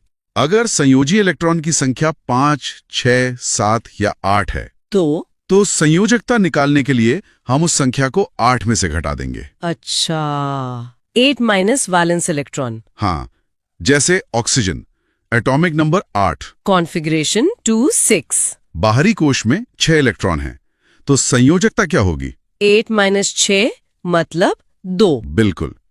या फिर क्लोरीन, जिसका हमने अभी उदाहरण लिया था, एटॉमिक नंबर 17 मतलब 2 8 7। बाहरी कोश में 7 इलेक्ट्रॉन, तो संयोजकता होगी 8 माइनस 7 यानी 1। एकदम सही। बस ये 2 नियम याद रखने। ये तो बहुत आसान है। अच्छा, और अगर हमें कोई यौगिक मतलब कंपाउंड दिया हो, तब कैसे पता करेंगे? यौगिकों में तो ये और भी आसान हो जाता है। कैसे? इसमें एक की संयोजकता दूसरे के नीचे लिखी होती है। इसे क्रिस क्रॉस मेथड भी कहते हैं। अच्छा, जैसे Al2O3 एल्यूमिनियम ऑक्साइड। तो इसमें एल्यूमिनियम की संयोजकता हुई 3, सही, जो ऑक्सीजन के नीचे है, और ऑक्सीजन की संयोजकता हुई 2, जो एल्यूमिनियम के नीचे है। बिल्कुल। ये बहुत ही तेज तरीका है। ठीक है।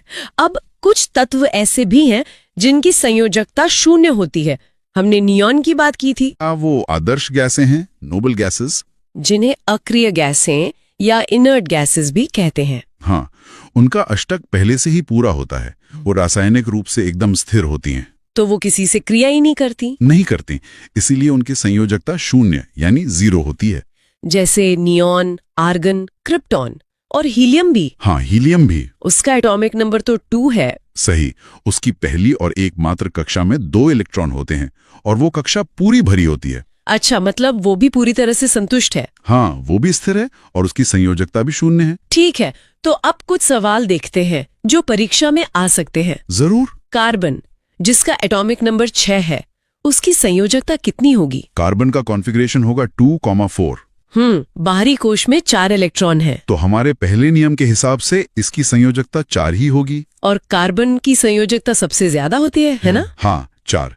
इसीलिए वो इतने सारे यौगिक बनाता है। ठीक है। विज्ञान की कुछ प्रमुख अवधारणाओं पर ध्यान केंद्रित करेंगे, खासकर परीक्षा के नजरिए से। हाँ बिल्कुल। अणुभार, वाष्प घनत्व और मोल की संकल्पना जैसे महत्वपूर्ण विषय। तो शुरुआत अणुभार से ही करते हैं, है ना? हाँ, अणुभार यानी मॉलिक्यूलर वेट, मतलब किसी भी यौगिक में जितने भी परमाणु होते हैं उनके भार का जो कुल योग होता है। सही।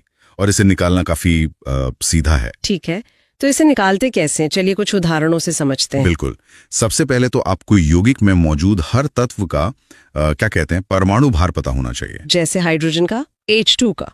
हाँ, हाइड्रोजन का परमाणु भार 1 होता है, तो यहाँ हाइड्रोजन के 2 परमाणु हैं, तो 1 को 2 से गुणा करेंगे। तो H2 का अणु भार हुआ 2, ये तो आसान है। अब पानी को लेते हैं, H2O। ओके, हाइड्रोजन के 2 परमाणु मतलब भार हुआ 2, और ऑक्सीजन का परमाणु भार 16, तो 2 + 16 यानी 18। एकदम सही।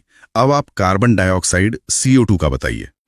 कार्बन का 12, ऑक्सीजन का 16, पर यहाँ 2 हैं तो 16 × 2 32, तो 12 + 32 ये हुआ 44। बहुत बढ़िया। और आखिरी वाला कैल्शियम कार्बोनेट CaCO3। अच्छा, कैल्शियम का 40, कार्बन का 12 और ऑक्सीजन के 3 हैं तो 16 × 3 ये हो गया 48। तो कुल 40 + 12 + 48 ये तो 100 हो गया। एक राउंड फिगर। हाँ, और यहीं से एक और दिलचस्प सवाल बनता है। कौन सा? अगर हमें किसी यौगिक में एक खास तत्व का प्रतिशत निकालना हो तो वो कैसे होगा? अच्छा, मतलब जैसे कैल्शियम कार्बोनेट में सिर्फ कैल्शियम का कितना प्रतिशत है, बिल्कुल। इसका एक सीधा सा सूत्र होना चाहिए। शायद तत्व का कुल भार यौगिक का कुल अणुभार गुणा 100। एकदम सही। तो कैल्शियम कार्बोनेट के मामले में कैल्शियम का भार 40 है और कुल भार 100, तो 40 × 100 × 100 ये तो सीधा 40% आ गया। सही। अब एक और जरूरी उदाहरण देखते हैं, यूरिया यानी NH2CONH2 में नाइट्रोजन का प्रतिशत। ओके, तो पहले यूरिया का अणुभार निकालना होगा। N का 14, H के 2 मतलब 2, फिर C का 12, O का 16, फिर से N का 14 और H के 2। तो ये हो गया 14 + 2 + 12 + 16 + 14 + 2, ये हुआ 60। सही। और यूरिया में नाइट्रोजन के 2 परमाणु हैं, तो नाइट्रोजन का कुल भार हुआ 14 + 14 यानी 28। तो प्रतिशत हुआ 28 60 × 100, जिसे हल करना पड़ेगा। हाँ, अब एक प्रैक्टिकल सवाल देखते हैं जो अक्सर पूछा जाता है। 60 ग्राम कार्बन को ऑक्सीजन की उपस्थिति में जलाने पर कितनी कार्बन डाइऑक्साइड बनेगी? अच्छा सवाल है। इसे हम चरण दर चरण हल करते हैं। समीकरण है C + O2 से बनता है CO2। और इनके अणुभार है C का 12 और CO2 का 44। सही। तो इसका मतलब ये हुआ कि 12 ग्राम कार्बन जलाने पर 44 ग्राम CO2 बनती है। अच्छा, ये एक तय अनुपात है। तो 1 ग्राम कार्बन से बनेगी 44 / 12 ग्राम CO2। बिल्कुल। तो फिर 60 ग्राम कार्बन से कितनी बनेगी? तो हम 44 / 12 को 60 से गुणा कर देंगे।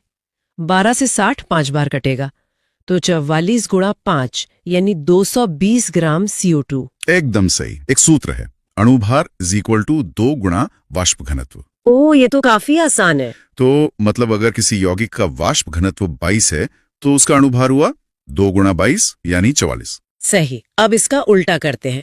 मान लीजिए हाइड्रोक्लोरिक एसिड HCl का वाष्प घनत्व निकालना है। तो पहले HCl का अणुभार निकालेंगे, H का 1 और Cl का 35.5, तो ये हुआ 36.5। हाँ, अब इसे सूत्र में रखिए। तो 36.5 = 2 × वाष्प घनत्व, मतलब वाष्प घनत्व हुआ 36.5 को 2 से भाग देने पर 18.25। बिल्कुल। अब आते हैं केमिस्ट्री के एक बहुत ही मौलिक कॉन्सेप्ट पर, मोल। आखिर ये मोल है क्या? मोल आप समझ लीजिए पदार्थ की मात्रा की एक इकाई है। जैसे 1 दर्जन में 12 केले होते हैं, वैसे ही 1 मोल में 6.022x × 10⁻23 कण होते हैं, एवोगाड्रो संख्या। सही का। और मोल निकालने के 3 मुख्य तरीके हैं। पहला है द्रव्यमान से, जिसका सूत्र है मोल = दिया गया द्रव्यमान अणुभार। हाँ, तो एक उदाहरण लेते हैं। 88 ग्राम CO2 में कितने मोल होंगे? CO2 का अणुभार 44 है, तो मोल = 88 / 44 यानी 2 मोल। बिल्कुल। और अगर 45 ग्राम ग्लूकोज C6H12O6 हो तो? ग्लूकोज का अणुभार 180 है, तो मोल होंगे 45 / 180 यानी 1/4 या 0.25 मोल। बहुत बढ़िया। अब दूसरा तरीका आयतन यानी वॉल्यूम से संबंधित है। अच्छा, नियम यह है कि सामान्य तापमान और दबाव एनटीपी पर 1 मोल गैस का आयतन 22.4 लीटर होता है। तो सूत्र हुआ आयतन is equal to mole into 22.4। हाँ, तो अगर 10 ग्राम हाइड्रोजन गैस का आयतन निकालना हो तो पहले मोल निकालने होंगे। H2 का अणुभार 2 है, तो मोल इज इक्वल टू 10/2 यानी 5 मोल। तो आयतन होगा 5 इंटू 22.4। यानी 112 लीटर। एकदम सही। और तीसरा तरीका है अणुओं की संख्या निकालना, जिसका सूत्र है अणुओं की संख्या is equal to mole into Avogadro संख्या। हाँ, तो हमारे 88 ग्राम CO2 वाले उदाहरण में जिसमें 2 मोल थे, तो अणुओं की कुल संख्या होगी 2 गुणा 6.022 इंटू 10⁻23। और अंत में मोल से जुड़े 2 और कॉन्सेप्ट्स हैं, मोलरता और मोललता। इनमें हमेशा कंफ्यूजन होता है। हाँ, नाम मिलते जुलते हैं, दोनों विलयन मतलब सॉल्यूशन की सांद्रता को दर्शाते हैं, पर एक छोटा सा फर्क है। पहले मोलरता की बात करते हैं। इसका सूत्र है विलय के मोल, विलयन का आयतन, वो भी लीटर में। सही। तो उदाहरण है, अगर 4 लीटर विलयन में 18 ग्राम नमक यानी NaCl घुरा है तो मोलरता क्या होगी? ठीक है, पहले NaCl के मोल। अणुभार 58 है, तो mole is equal to 11658 is equal to 2 mole. अब आपके पास मोल भी हैं और विलयन का आयतन भी, तो मोलरता is equal to 2 mole 4 litre. ये हुआ 0.5 m। अब मोललता, इसका सूत्र है विलय के मोल विलायक का भार किलोग्राम में। अच्छा, तो यहाँ विलयन के आयतन की जगह विलायक का भार है और लीटर की जगह किलोग्राम। यही मुख्य अंतर है। तो अगर 10 किलोग्राम पानी में 116 ग्राम नमक मिला है तो मोललता क्या होगी? नमक के मोल तो 2 ही है और विलायक यानी पानी का भार 10 किलोग्राम दिया गया है, तो मोललता is equal to 2 mole 10 kilogram यानी 0.2 m। तो चलिए अब अगला चैप्टर देखते हैं, रासायनिक बंधन। रासायनिक बंधन, बिल्कुल। दुनिया की हर चीज मतलब पानी की एक बूंद से लेकर हमारे DNA तक सब कुछ अदृश्य धागों से बंधा हुआ है। बिल्कुल। आज हम इन्हीं धागों यानी केमिकल बॉन्ड्स की पड़ताल करेंगे। और ये सवाल बहुत दिलचस्प है कि ये बंधन बनते ही क्यों हैं? हाँ, क्यों? इसका एक ही जवाब है, स्टेबिलिटी की तलाश। स्थिरता। हाँ, स्थिरता। जैसे हम इंसान अकेले नहीं रह सकते, हमें एक समाज चाहिए, वैसे ही ज्यादातर परमाणु अकेले में मतलब अस्थिर होते हैं। अच्छा। उन्हें किसी दूसरे परमाणु के साथ जुड़कर ही एक तरह से सुकून मिलता है। और ये सुकून मिलता है अपनी बाहरी कक्षा में 8 इलेक्ट्रॉन पूरा करके, जिसे हम ऑक्टेट रूल भी कहते हैं ना। बिल्कुल। तो इसी लक्ष्य को पूरा करने के लिए परमाणु इलेक्ट्रॉनों का खेल खेलते हैं। कभी लेन देन होता है, कभी साझेदारी। और इसी खेल से ये बंधन बनते हैं। हाँ, हमारे पास जो जानकारी है उसके हिसाब से हमें 4 मुख्य प्रकार के बंधनों को समझना है। कौन कौन से? आयोनिक, सहसंयोजी, उपसहसंयोजी और हाइड्रोजन बंध। ठीक है, तो चलिए पहले वाले से शुरू करते हैं, आयोनिक बंध यानी आयोनिक बॉन्ड। आयोनिक बंध, इसके नाम से ही लग रहा है कि ये आयन से जुड़ा है। हाँ, आयन से बना हुआ। ये एक बहुत ही सीधी साधी डील है। यहाँ कोई साझेदारी नहीं होती, सिर्फ ट्रांसफर होता है। ट्रांसफर मतलब एक दाता है और एक लेने वाला। एग्जैक्टली। एक परमाणु जिसके पास एक्स्ट्रा इलेक्ट्रॉन है, वो अपना इलेक्ट्रॉन उसे दे देता है जिसे उसकी जरूरत है। बिल्कुल। आप इसे एक अमीर और एक जरूरतमंद के बीच का रिश्ता समझ सकते हैं। अच्छा। और ये हमेशा एक धातु मतलब मेटल और एक अधातु नॉन मेटल के बीच बनता है। क्यों? क्योंकि धातुएं स्वभाव से दानी होती हैं, वो आसानी से इलेक्ट्रॉन दे देती हैं, और अधातुएं वो हमेशा इलेक्ट्रॉनों की भूखी रहती हैं, तो वो खुशी खुशी ले लेती हैं। हाँ, ये लेन देन कैसे काम करता है? देखिए, सोडियम यानी Na एक धातु है, उसका इलेक्ट्रॉनिक विन्यास है 281। मतलब बाहरी कक्षा में एक इलेक्ट्रॉन फालतू है। हाँ, जो उसकी स्थिरता में रुकावट बन रहा है। दूसरी तरफ है क्लोरीन Cl, एक अधातु, उसका विन्यास है 287। सही। उसे अपना ऑक्टेट पूरा करने के लिए सिर्फ एक इलेक्ट्रॉन की सख्त जरूरत है। तो सोडियम कहता है ये एक इलेक्ट्रॉन मेरे किसी काम का नहीं, तुम ही रख लो। हाँ, बिल्कुल। वो अपना इलेक्ट्रॉन पूरी तरह से मतलब कंप्लीटली क्लोरीन को ट्रांसफर कर देता है। और इस लेन देन के बाद सोडियम के पास 28 बचता है और क्लोरीन के पास 288। दोनों का ऑक्टेट पूरा, दोनों खुश और स्थिर। तो यहाँ कोई शेयरिंग नहीं, सिर्फ ट्रांसफर हुआ। हाँ, और इस लेन देन से एक बहुत मजबूत आकर्षण पैदा होता है। कैसे? इलेक्ट्रॉन देने के बाद सोडियम एक पॉजिटिव आयन Na+ बन जाता है। और इलेक्ट्रॉन लेने के बाद क्लोरीन एक नेगेटिव आयन Cl-। और जैसे चुंबक के दो विपरीत ध्रुव एक दूसरे को खींचते हैं, वैसे ही ये पॉजिटिव और नेगेटिव आयन एक दूसरे से चिपक जाते हैं। और यही है आयोनिक बंध। यही आयोनिक बंध। तो ये बंधन तो काफी मजबूत होना चाहिए। बहुत मजबूत। क्या इसी वजह से नमक जैसे आयोनिक यौगिक इतने कठोर होते हैं और उन्हें पिघलाने के लिए बहुत ज्यादा तापमान चाहिए होता है? एकदम सही पकड़ा। यह आकर्षण बल बहुत शक्तिशाली होता है। इसी वजह से आयोनिक यौगिकों का गलनांक मतलब मेल्टिंग पॉइंट और क्वथनांक बॉइलिंग पॉइंट बहुत ज्यादा होता है। कितना? नमक को पिघलाने के लिए 800 डिग्री सेल्सियस से ज्यादा गर्मी चाहिए। बाप रे। और एक और दिलचस्प बात, ये पानी जैसे ध्रुवीय विलायकों पोलर सॉल्वेंट्स में तो घुल जाते हैं, लेकिन बेंजीन या तेल जैसे नॉन पोलर में नहीं। बिल्कुल नहीं। अच्छा, एक और उदाहरण है मैग्नीशियम क्लोराइड का, MgCl2। यहाँ मैग्नीशियम के पास 2 अतिरिक्त इलेक्ट्रॉन है, लेकिन क्लोरीन को तो सिर्फ एक ही चाहिए। तब क्या होता है? हाँ, यहाँ मैग्नीशियम थोड़ा ज्यादा दानी है। वो कहता है मेरे पास 2 हैं पर तुम्हें एक ही चाहिए, कोई बात नहीं। तो वो 2 अलग अलग क्लोरीन परमाणुओं को बुलाता है और दोनों को एक एक इलेक्ट्रॉन दे देता है। अच्छा, तो एक मैग्नीशियम 2 क्लोरीन के साथ जुड़ता है। हाँ, इस तरह एक मैग्नीशियम आयन Mg2+, 2 क्लोराइड आयनों Cl- के साथ जुड़कर MgCl2 बनाता है। समझ गई। तो आयनिक बंध एक स्पष्ट लेन देन है, लेकिन क्या हो जब 2 ऐसे परमाणु मिले जो बराबर के शक्तिशाली हों? अच्छा सवाल है। मतलब दोनों को इलेक्ट्रॉन चाहिए पर कोई भी अपना इलेक्ट्रॉन देना नहीं चाहता। ये एक बेहतरीन सवाल है जो हमें दूसरे प्रकार के बंधन की ओर ले जाता है। कौन सा? सहसंयोजी बंध यानी कोवेलेंट बॉन्ड। अच्छा। जब कोई देने को तैयार ना हो तो सबसे अच्छा तरीका क्या है? साझेदारी। साझेदारी।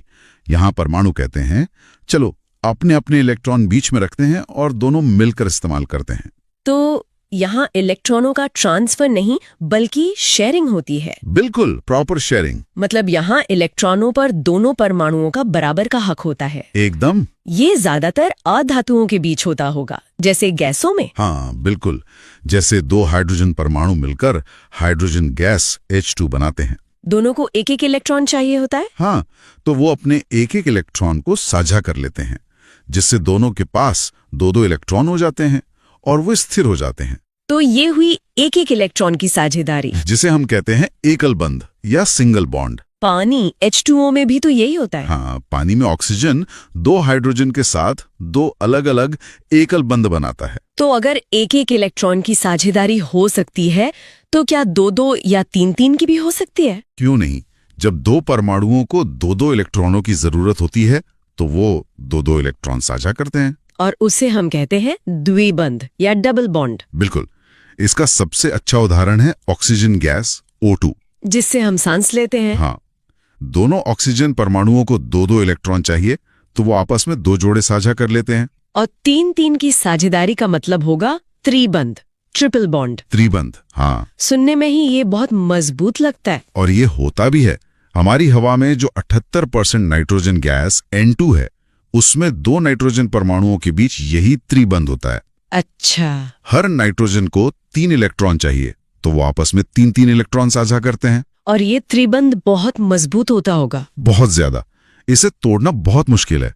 इसी वजह से नाइट्रोजन ज्यादातर चीजों से क्रिया नहीं करती, वो बहुत स्थिर है। ठीक है, यहाँ एक बात और साफ करनी है। हम ये जो एकल, द्वि और त्रिबंध की बात कर रहे हैं, ये क्या सिर्फ मजबूती में अलग है या इनके बनने का तरीका भी अलग है? मैंने सिग्मा और पाई बंध के बारे में सुना है। ये बहुत जरूरी पॉइंट है। ये एकल, द्वि और त्रिबंध असल में 2 तरह के मूलभूत बंधनों से मिलकर बने हैं, सिग्मा और पाई। सिग्मा और पाई। सिग्मा बंध को आप 2 लोगों के बीच एक मजबूत हैंडशेक की तरह समझ सकते हैं। मतलब एक सीधा आमने सामने का कनेक्शन। हाँ, किन्हीं भी 2 परमाणुओं के बीच बनने वाला जो पहला बंध होता है वो हमेशा सिग्मा ही होता है। तो एकल बंध में सिर्फ एक हैंडशेक यानी एक सिग्मा बंध हुआ। सही। लेकिन द्विबंध में क्या होता है? 2 हैंडशेक। नहीं, आप एक साथ 2 हैंडशेक नहीं कर सकते। हाँ, ये तो है। तो पहला कनेक्शन तो सिग्मा बंध का हैंडशेक ही होता है, दूसरा बंधन यानी पाई बंध उस हैंडशेक के ऊपर और नीचे से, मतलब बगल से, साइडवेज जुड़ने जैसा है। अच्छा, तो ये कनेक्शन को और मजबूत करता है, पर ये सिग्मा जितना सीधा और मजबूत नहीं होता। अच्छा, तो इसका मतलब ये हुआ कि एकल बंध में एक सिग्मा बंध, हाँ। द्विबंध में एक सिग्मा और एक पाई बंध, और त्रिबंध में एक सिग्मा और 2 पाई बंध होंगे। बिल्कुल सही, यही इसका सरल नियम है। तो नाइट्रोजन के त्रिबंध में एक मजबूत सिग्मा और 2 पाई बंध होते हैं। एग्जैक्टली। इस सब में एक शब्द और आता है, लोन पेयर। ये क्या है? लोन पेयर यानी अकेली जोड़ी। ये बाहरी कक्षा के वो इलेक्ट्रॉन होते हैं जो बंधन बनाने की इस पूरी प्रक्रिया में हिस्सा ही नहीं लेते। वो कुछ नहीं करते, वो बस चुपचाप परमाणु के ऊपर बैठे रहते हैं। लेकिन इसका मतलब ये नहीं कि वो बेकार हैं। तो वो अणु के आकार और उसकी प्रतिक्रियाओं पर बहुत असर डालते हैं। अच्छा, तो हमारे पास लेन देन यानी आयोनिक और बराबर की साझेदारी यानी सहसंयोजी के मॉडल है। क्या इनके बीच का भी कोई रास्ता है? मतलब साझेदारी तो हो, लेकिन एक तरफा। हाँ, एक ऐसा भी रिश्ता है। इसे कहते हैं उपसहसंयोजी बंध या कोऑर्डिनेट बॉन्ड। कोऑर्डिनेट बॉन्ड ये एक विशेष तरह का सहसंयोजी बंध ही है।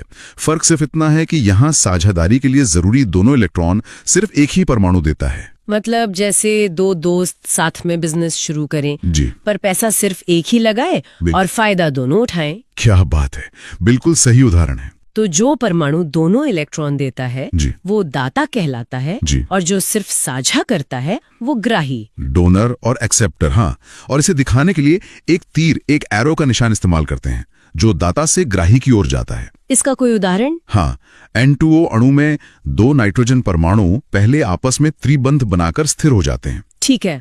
अब एक नाइट्रोजन के पास एक लोन पेयर बचा हुआ है। तभी एक ऑक्सीजन परमाणु आता है जिसे 2 इलेक्ट्रॉनों की जरूरत है। तो नाइट्रोजन अपना पूरा का पूरा लोन पेयर ऑक्सीजन के साथ साझा कर लेता है और उनके बीच एक उपसहसंयोजी बंध बन जाता है। बिल्कुल। चलिए इन सभी विचारों को एक बहुत ही महत्वपूर्ण अणु बेंजीन पर लगाकर देखते हैं। इसके बारे में परीक्षाओं में सीधे सवाल पूछे जाते हैं। हाँ, बेंजीन की संरचना बहुत खास है। कैसी? इसमें 6 कार्बन परमाणु एक छल्ले, एक रिंग में जुड़े होते हैं और हर कार्बन से एक हाइड्रोजन जुड़ा होता है। ठीक है। जब हम इसकी संरचना बनाते हैं तो हम देखते हैं कि इसमें 12 सिग्मा बंध और 3 पाई बंध होते हैं। 12 सिग्मा और 3 पाई। हाँ, ये संख्या सीधे तौर पर याद रखनी चाहिए। लेकिन बेंजीन में इससे भी ज्यादा कुछ खास है ना? वो पाई बंध एक जगह टिके नहीं रहते। यही तो बेंजीन का जादू है। वो 3 पाई बंध किसी 2 कार्बन के बीच फिक्स नहीं होते, वो पूरे छल्ले में लगातार घूमते रहते हैं। अच्छा। इसे डीलोकलाइजेशन कहते हैं। आप इसे इलेक्ट्रॉनों के लिए बनाए एक सुपर हाईवे समझ सकते हैं। और इस घूमने की वजह से बेंजीन को असाधारण स्थिरता मिलती है। हाँ, जो उसे बहुत खास बना देती है। हमने अब तक उन बंधनों की बात की जो एक अणु के अंदर परमाणुओं को जोड़ते हैं, लेकिन अणुओं के बीच में जो आकर्षण बल होता है उसका क्या? जैसे पानी की बूंदें आपस में क्यों चिपकी रहती हैं? ये हमें हमारे आखिरी और शायद सबसे महत्वपूर्ण बंधन की ओर ले जाता है। कौन सा? हाइड्रोजन बंध। हाइड्रोजन बंध। ये तकनीकी रूप से बाकी बंधनों जितना मजबूत नहीं है।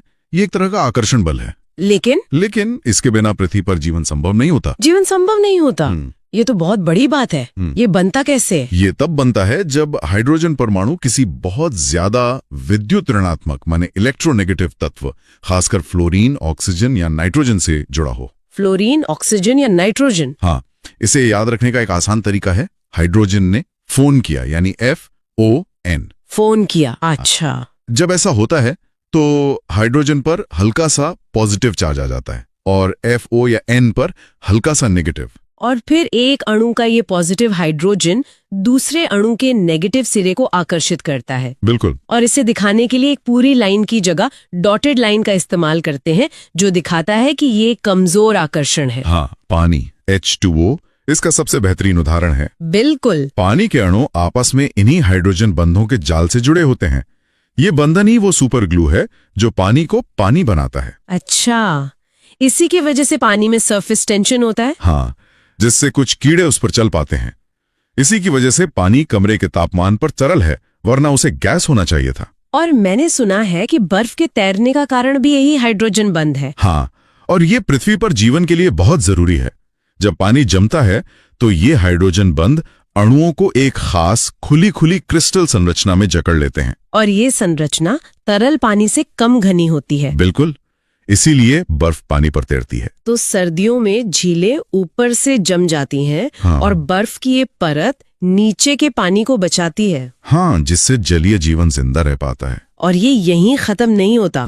हमारे शरीर के अंदर हमारे डीएनए के जो 2 स्ट्रैंड्स हैं वो भी तो आपस में इन्हीं से जुड़े हैं। एकदम। ये बंधन इतने मजबूत हैं कि डीएनए को एक साथ रख सकें, लेकिन इतने कमजोर भी हैं कि कोशिका विभाजन के समय आसानी से खुल सकें। जैसे कोई जिप खुलती है। हाँ बिल्कुल। तो ये कमजोर सा दिखने वाला बंधन असल में जिंदगी का आर्किटेक्ट। चलिए अब अगला चैप्टर देखते हैं, रासायनिक अभिक्रिया। बिल्कुल।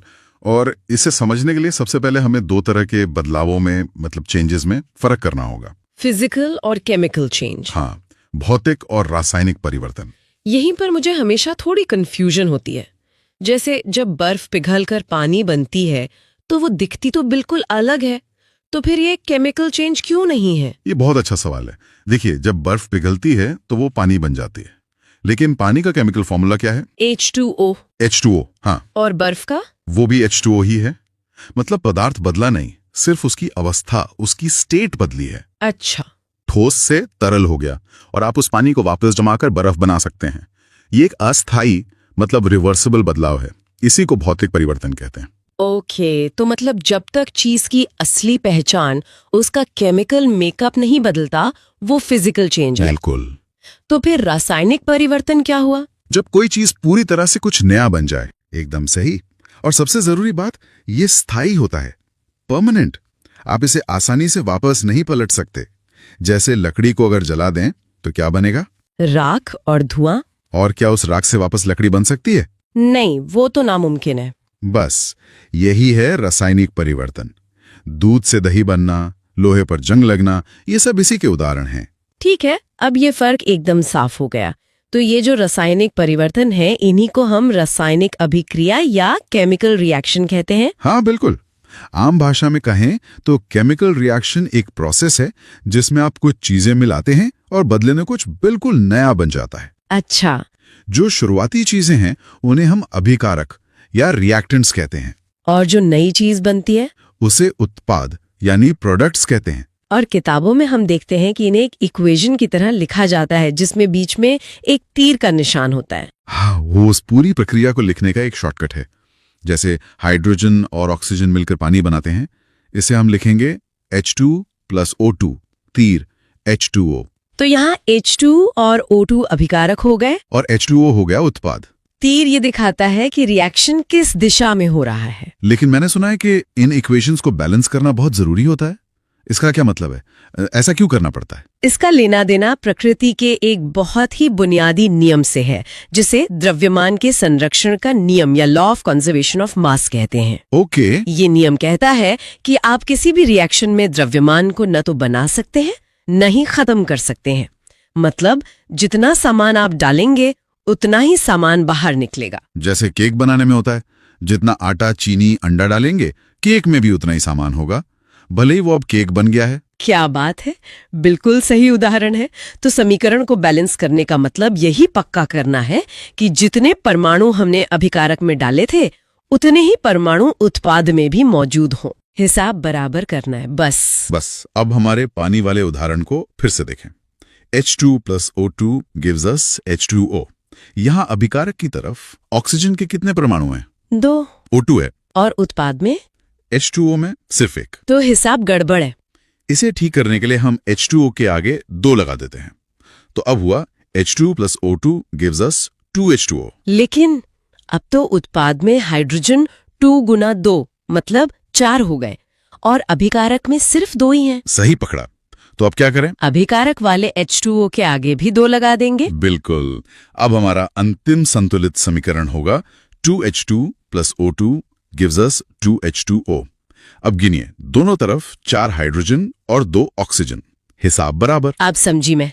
तो क्या ये सारी अभिक्रियाएं एक ही तरह की होती हैं या इनके भी अलग अलग प्रकार हैं? इनके कई प्रकार हैं। सबसे सीधी सादी है संयोजन अभिक्रिया, कॉम्बिनेशन रिएक्शन। नाम से लग रहा है इसमें चीजें जुड़ती होंगी। हाँ, इसमें 2 या ज्यादा अभिकारक जुड़कर सिर्फ एक उत्पाद बनाते हैं। मतलब A और B मिलकर AB बन गए। जैसे कोयले का जलना।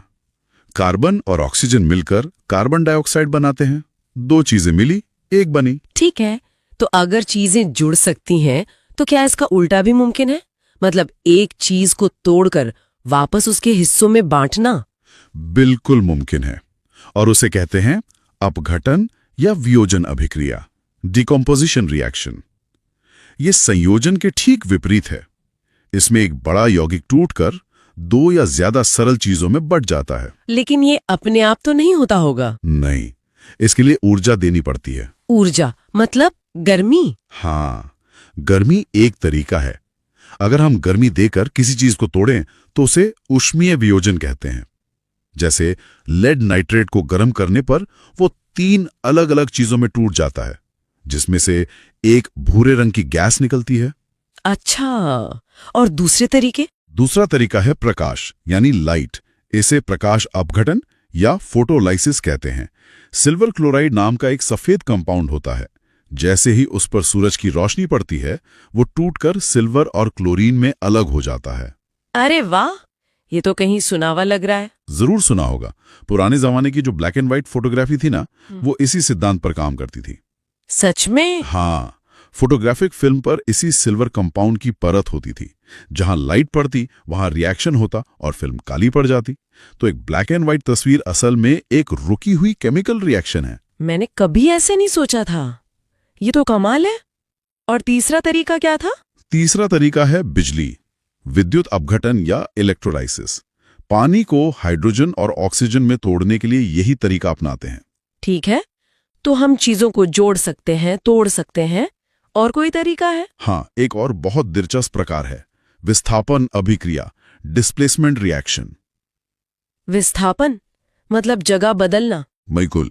इसमें एक ज्यादा ताकतवर मतलब ज्यादा क्रियाशील तत्व एक कमजोर तत्व को उसके घर से निकालकर खुद बैठ जाता है। हाँ, अच्छा। इसका एक क्लासिक प्रयोग है जब हम लोहे की कील को कॉपर सल्फेट के नीले घोल में डालते हैं। लोहा कॉपर से ज्यादा क्रियाशील है तो वो कॉपर को हटा देता है और घोल का रंग नीले से बदलकर हरा हो जाता है। वो रंग का बदलना ही सबूत है कि रिएक्शन हुआ है। एकदम। और इसी का एक और प्रकार है द्विविस्थापन, डबल डिस्प्लेसमेंट। ये और भी मजेदार है। इसमें क्या होता है? इसमें दो यौगिक आपस में अपने पार्टनर बदल लेते हैं। कोई लड़ाई झगड़ा नहीं, बस शांति से अदला बदली। पार्टनर बदल लेते हैं? हाँ, जैसे सोडियम सल्फेट और बेरियम क्लोराइड को मिलाएं तो सोडियम क्लोरीन के साथ चला जाता है और बेरियम सल्फेट के साथ। बस एक शांतिपूर्ण समझौता। ये तो याद रखने के लिए काफी आसान तरीका है। अब ऊर्जा के लेन देन के हिसाब से भी इनका कोई वर्गीकरण है? हाँ, और ये बहुत महत्वपूर्ण है। इस आधार पर दो मुख्य प्रकार हैं, ऊष्माक्षेपी और ऊष्माशोषी। ओके, क्षेपी मतलब फेंकना या बाहर निकलना। जी, तो ऊष्माक्षेपी में गर्मी बाहर निकलती है। बिल्कुल सही। ऊष्माक्षेपी वो अभिक्रियाएं हैं जिनमें उत्पाद बनने के साथ साथ ऊर्जा मतलब हीट बाहर निकलती है। किसी भी चीज का जलना इसका सबसे अच्छा उदाहरण है। और चूने को पानी में डालते हैं तो बर्तन गर्म हो जाता है, वो भी यही है। हाँ, वो भी एक बेहतरीन उदाहरण है। तो फिर ऊष्माशोषी इसका ठीक उल्टा होगा। शोषी मतलब सोखना। एकदम सही। ऊष्माशोषी अभिक्रियाएं वो होती हैं जिन्हें होने के लिए ऊर्जा की जरूरत पड़ती है। वो अपने आसपास के वातावरण से गर्मी सोखती हैं, जिससे आसपास ठंडक हो जाती है। जैसे बर्फ का पिघलना, वो हाथ से गर्मी खींचती है तभी पिघलती है। बिल्कुल।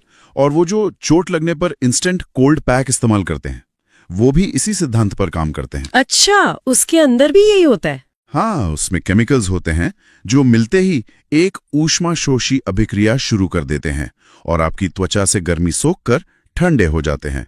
वाह। तो फिर अगला चैप्टर देखते हैं, ऑक्सीकरण और अपचयन यानी ऑक्सीडेशन और रिडक्शन। ये केमिस्ट्री के उन टॉपिक्स में से हैं जो दिखते तो आसान हैं पर सवाल घुमा देते हैं। बिल्कुल, और आज हम इसे बिल्कुल सीधे तरीके से समझेंगे, कोई कंफ्यूजन नहीं। तो शुरू करते हैं ऑक्सीडेशन से। सबसे पहली बात जो दिमाग में आती है वो है ऑक्सीजन। किसी चीज में ऑक्सीजन का जुड़ना। हाँ, ये इसकी क्लासिक परिभाषा है। जैसे सल्फर में ऑक्सीजन जुड़ा, बन गया सल्फर डाइऑक्साइड।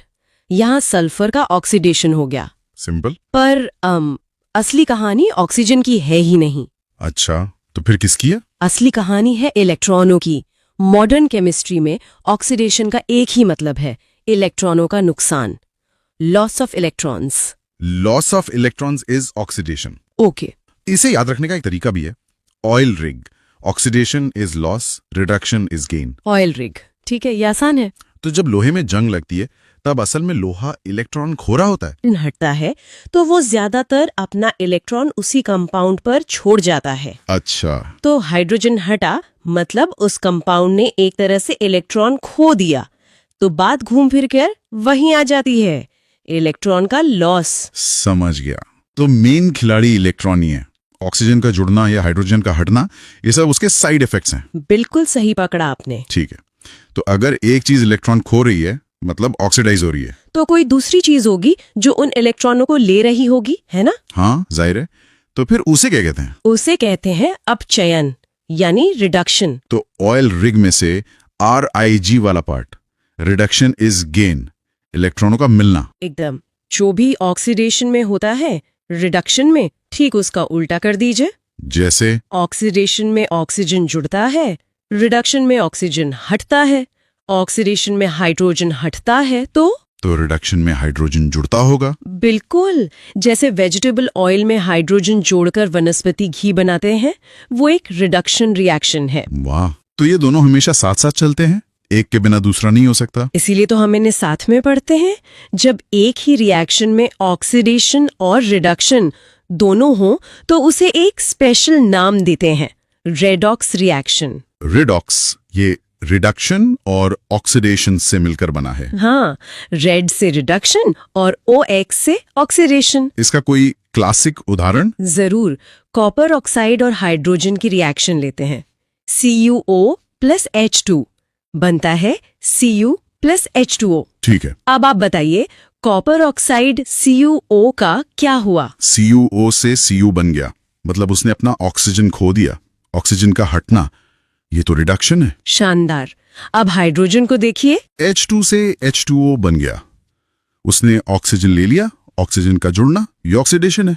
अरे वाह, एक ही में दोनों हो गए।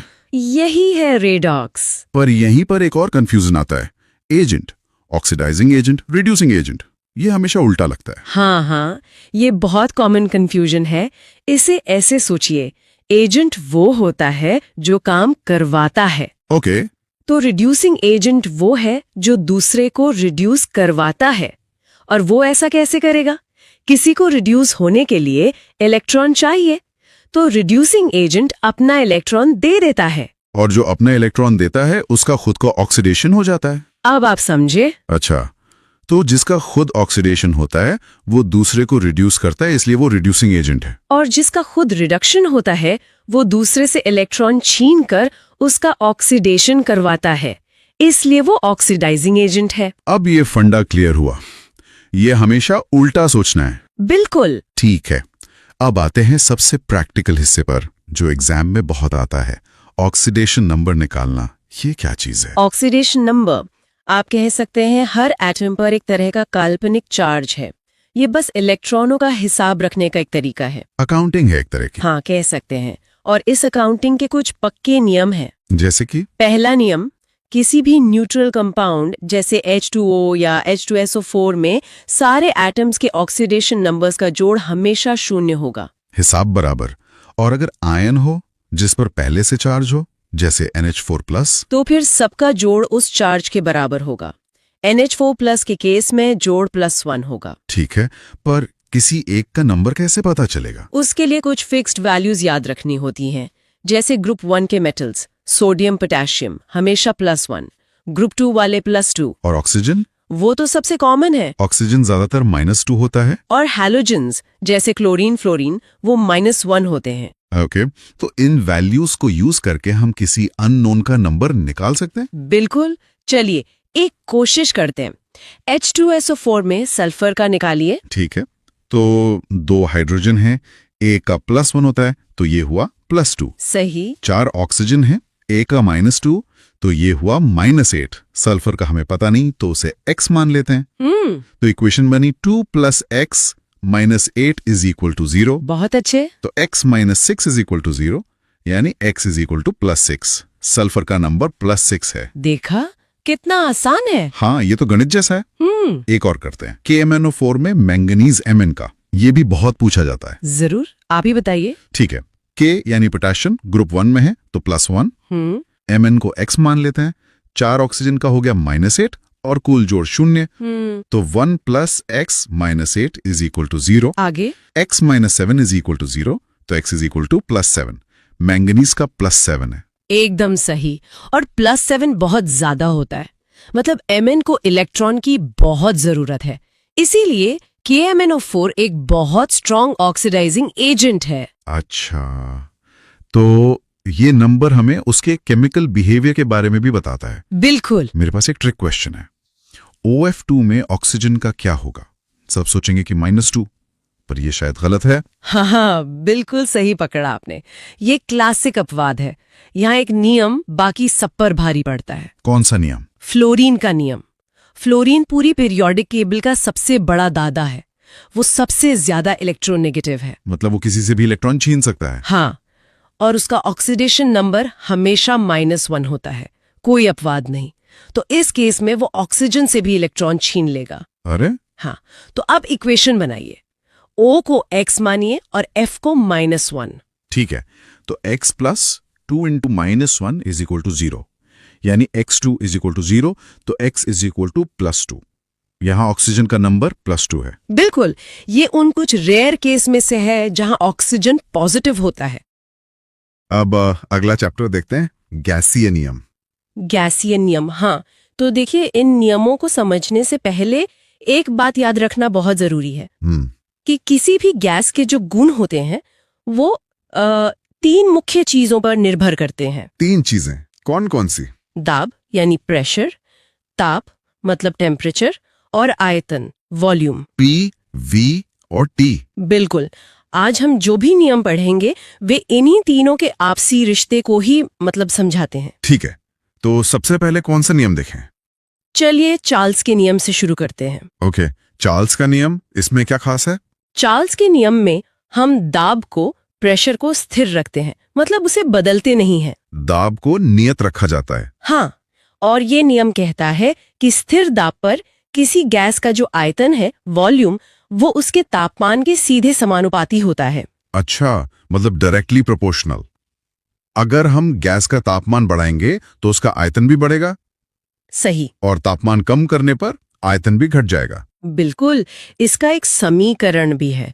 V1/T1 = V2/T2। V1 T1 = V2 T2। हाँ, पर इसमें सबसे जरूरी बात यह है कि गणना करते समय तापमान हमेशा केल्विन में होना चाहिए। केल्विन में? हाँ, सेल्सियस में नहीं? कभी नहीं। सेल्सियस को केल्विन में बदलने के लिए उसमें बस 273 जोड़ देते हैं। ठीक है, ये जरूरी पॉइंट है। अब अगला नियम। अगला है बॉयल का नियम। बॉयल का नियम, इसमें किस चीज को स्थिर मानते हैं? बॉयल के नियम में ताप, टेम्परेचर को स्थिर रखा जाता है। ओके, तो चार्ल्स में दाब स्थिर था, बॉयल में ताप स्थिर है। सही। और ये नियम बताता है कि स्थिर ताप पर किसी गैस का आयतन उसके दाब के व्युत्क्रमानुपाती होता है। व्युत्क्रमानुपाती मतलब इनवर्सली प्रोपोर्शनल। हाँ, यानी अगर हम दाब बढ़ाएंगे तो गैस का आयतन कम हो जाएगा, और अगर दाब कम करेंगे तो आयतन बढ़ जाएगा। हाँ, यही इसका मतलब है। इसका समीकरण है P1V1 = P2V2। P1V1 = P2V2। समझ गया। तो अब तीसरा नियम, गैलुसैक का। हाँ, गैलुसैक का नियम। अब आप अंदाजा लगा सकते हैं इसमें क्या स्थिर होगा। हमने दाब स्थिर कर लिया, ताप भी कर लिया, तो अब आयतन ही बचा। बिल्कुल सही।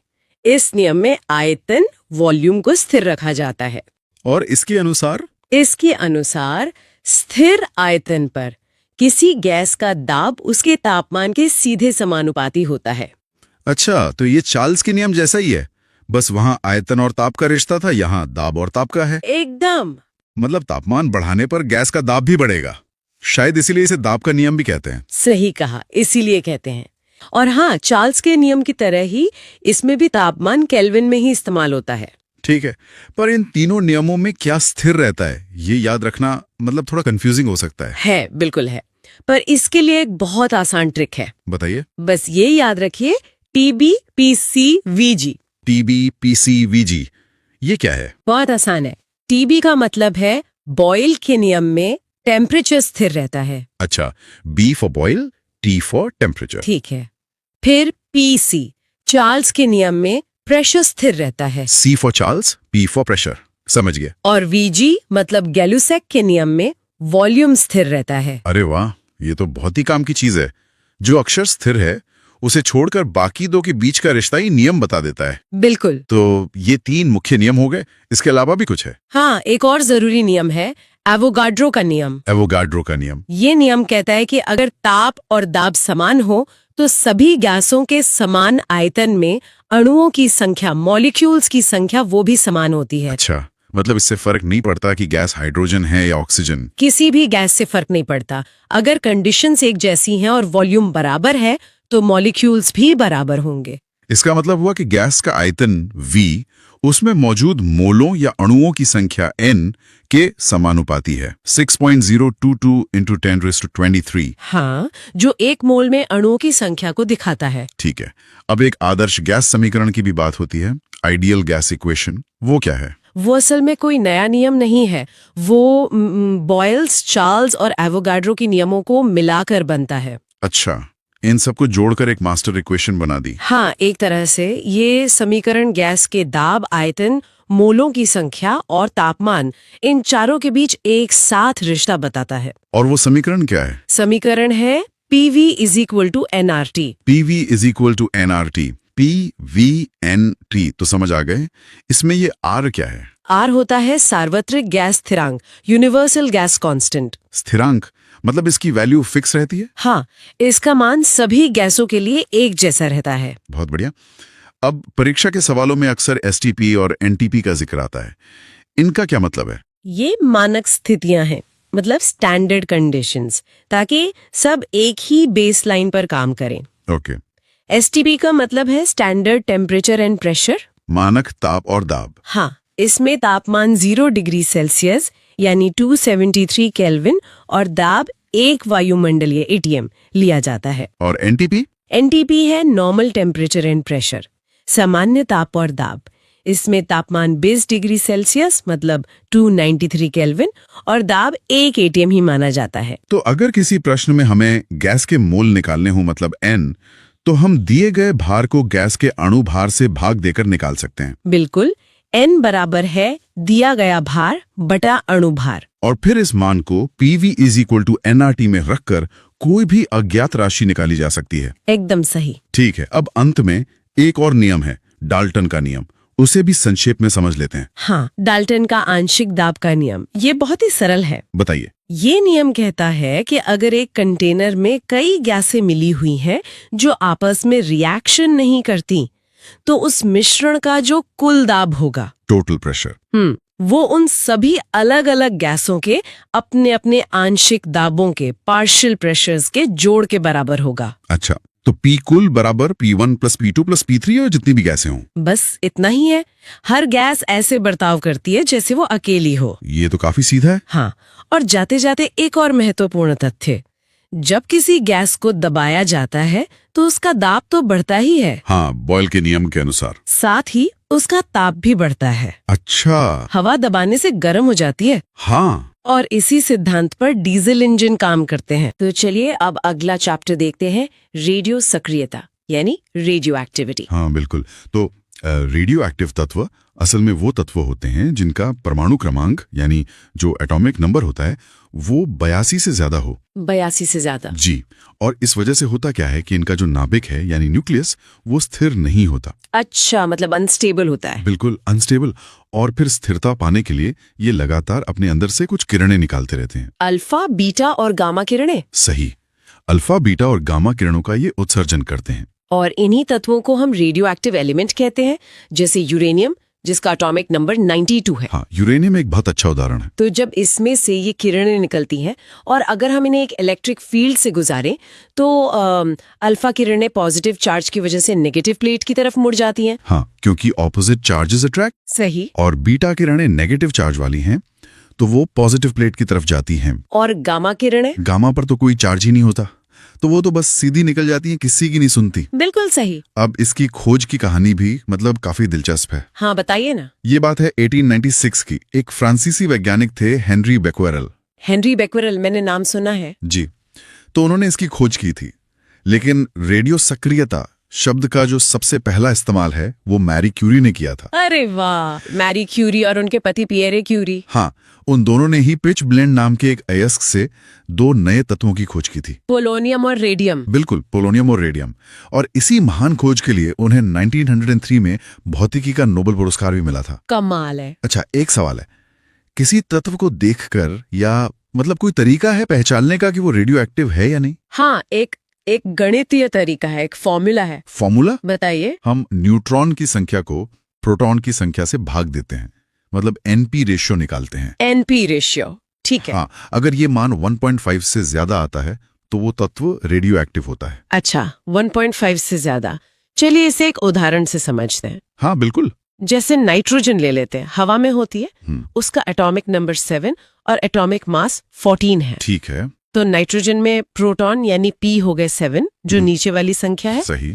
और न्यूट्रॉन N, वो हम 14 में से 7 घटाकर निकालेंगे, तो वो भी 7 हुए। हाँ, प्रोटॉन भी 7, न्यूट्रॉन भी 7। तो NP हुआ 7 यानी 1। और 1 तो 1.5 से कम है? बहुत कम है।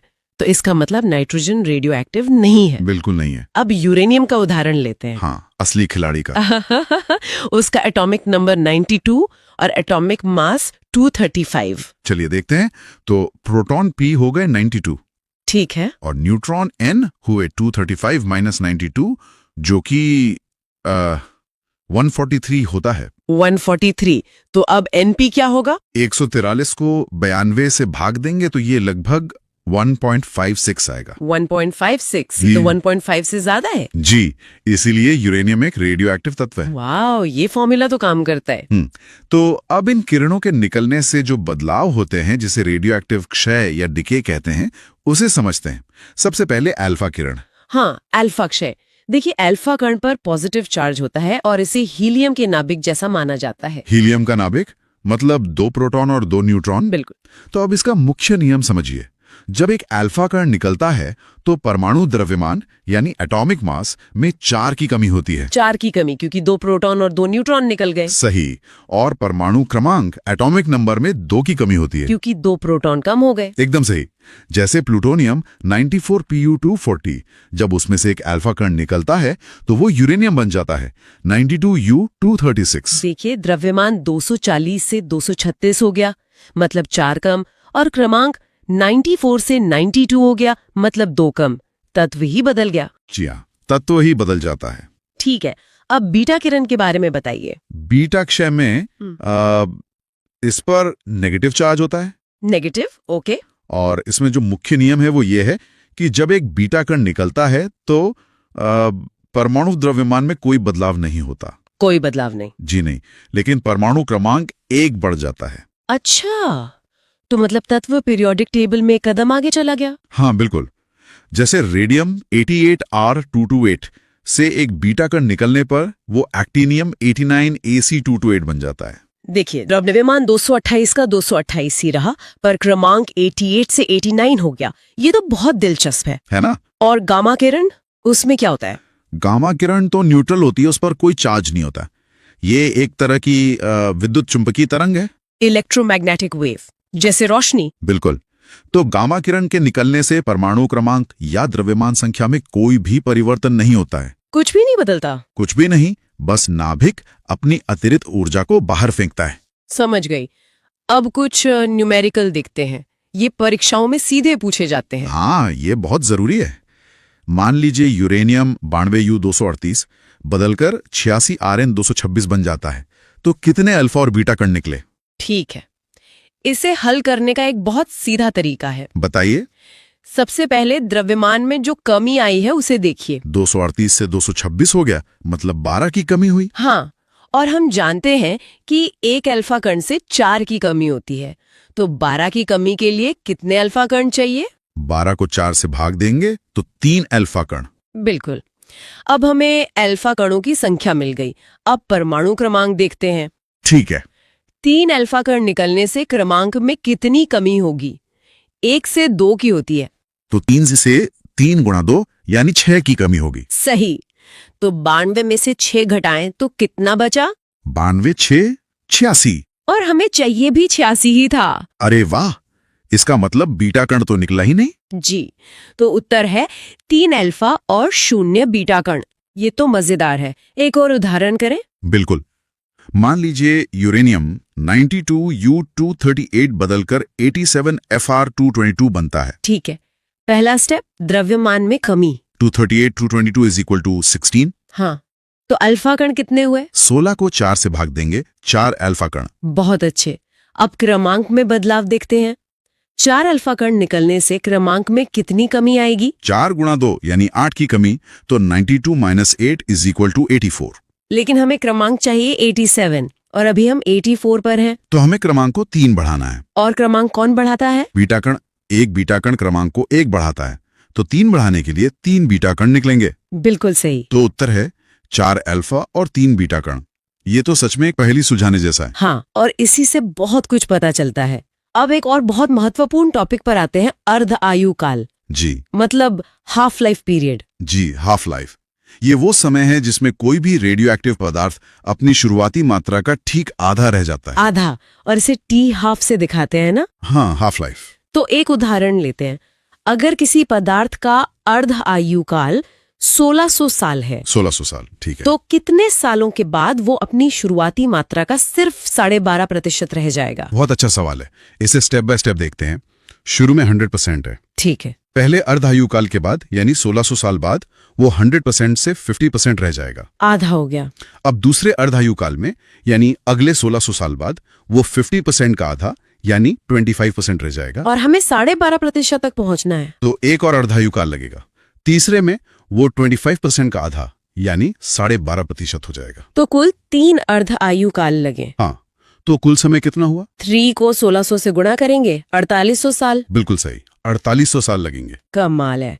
अच्छा, अंत में इन तीनों किरणों के जो सबसे जरूरी गुण हैं उनकी तुलना कर लेते हैं। हाँ, ये बहुत जरूरी है। 2 चीजें सबसे ज्यादा पूछी जाती हैं।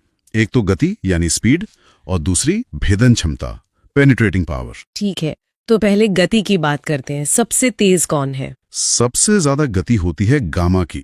वो प्रकाश के वेग के बराबर चलती है। प्रकाश के वेग से। जी। और उसके बाद? उसके बाद बीटा की, और सबसे कम गति होती है अल्फा की। तो गामा, बीटा, अल्फा। जी। ठीक है। अब भेदन क्षमता यानी पेनिट्रेटिंग पावर। इसमें भी क्रम वही है। ये भी सबसे ज्यादा गामा की ही होती है। अच्छा। हाँ, फिर बीटा की और सबसे कम अल्फा की। भेदन क्षमता का सवाल तो बार बार आता है, तो ये याद रखना बहुत जरूरी है। Gamma, beta, alpha. तो दोनों ही मामलों में गति और भेदन क्षमता, गामा किरणें ही विजेता हैं। जी हाँ, बिल्कुल। लिया है। मिलते हैं कहानी के दूसरे भाग में।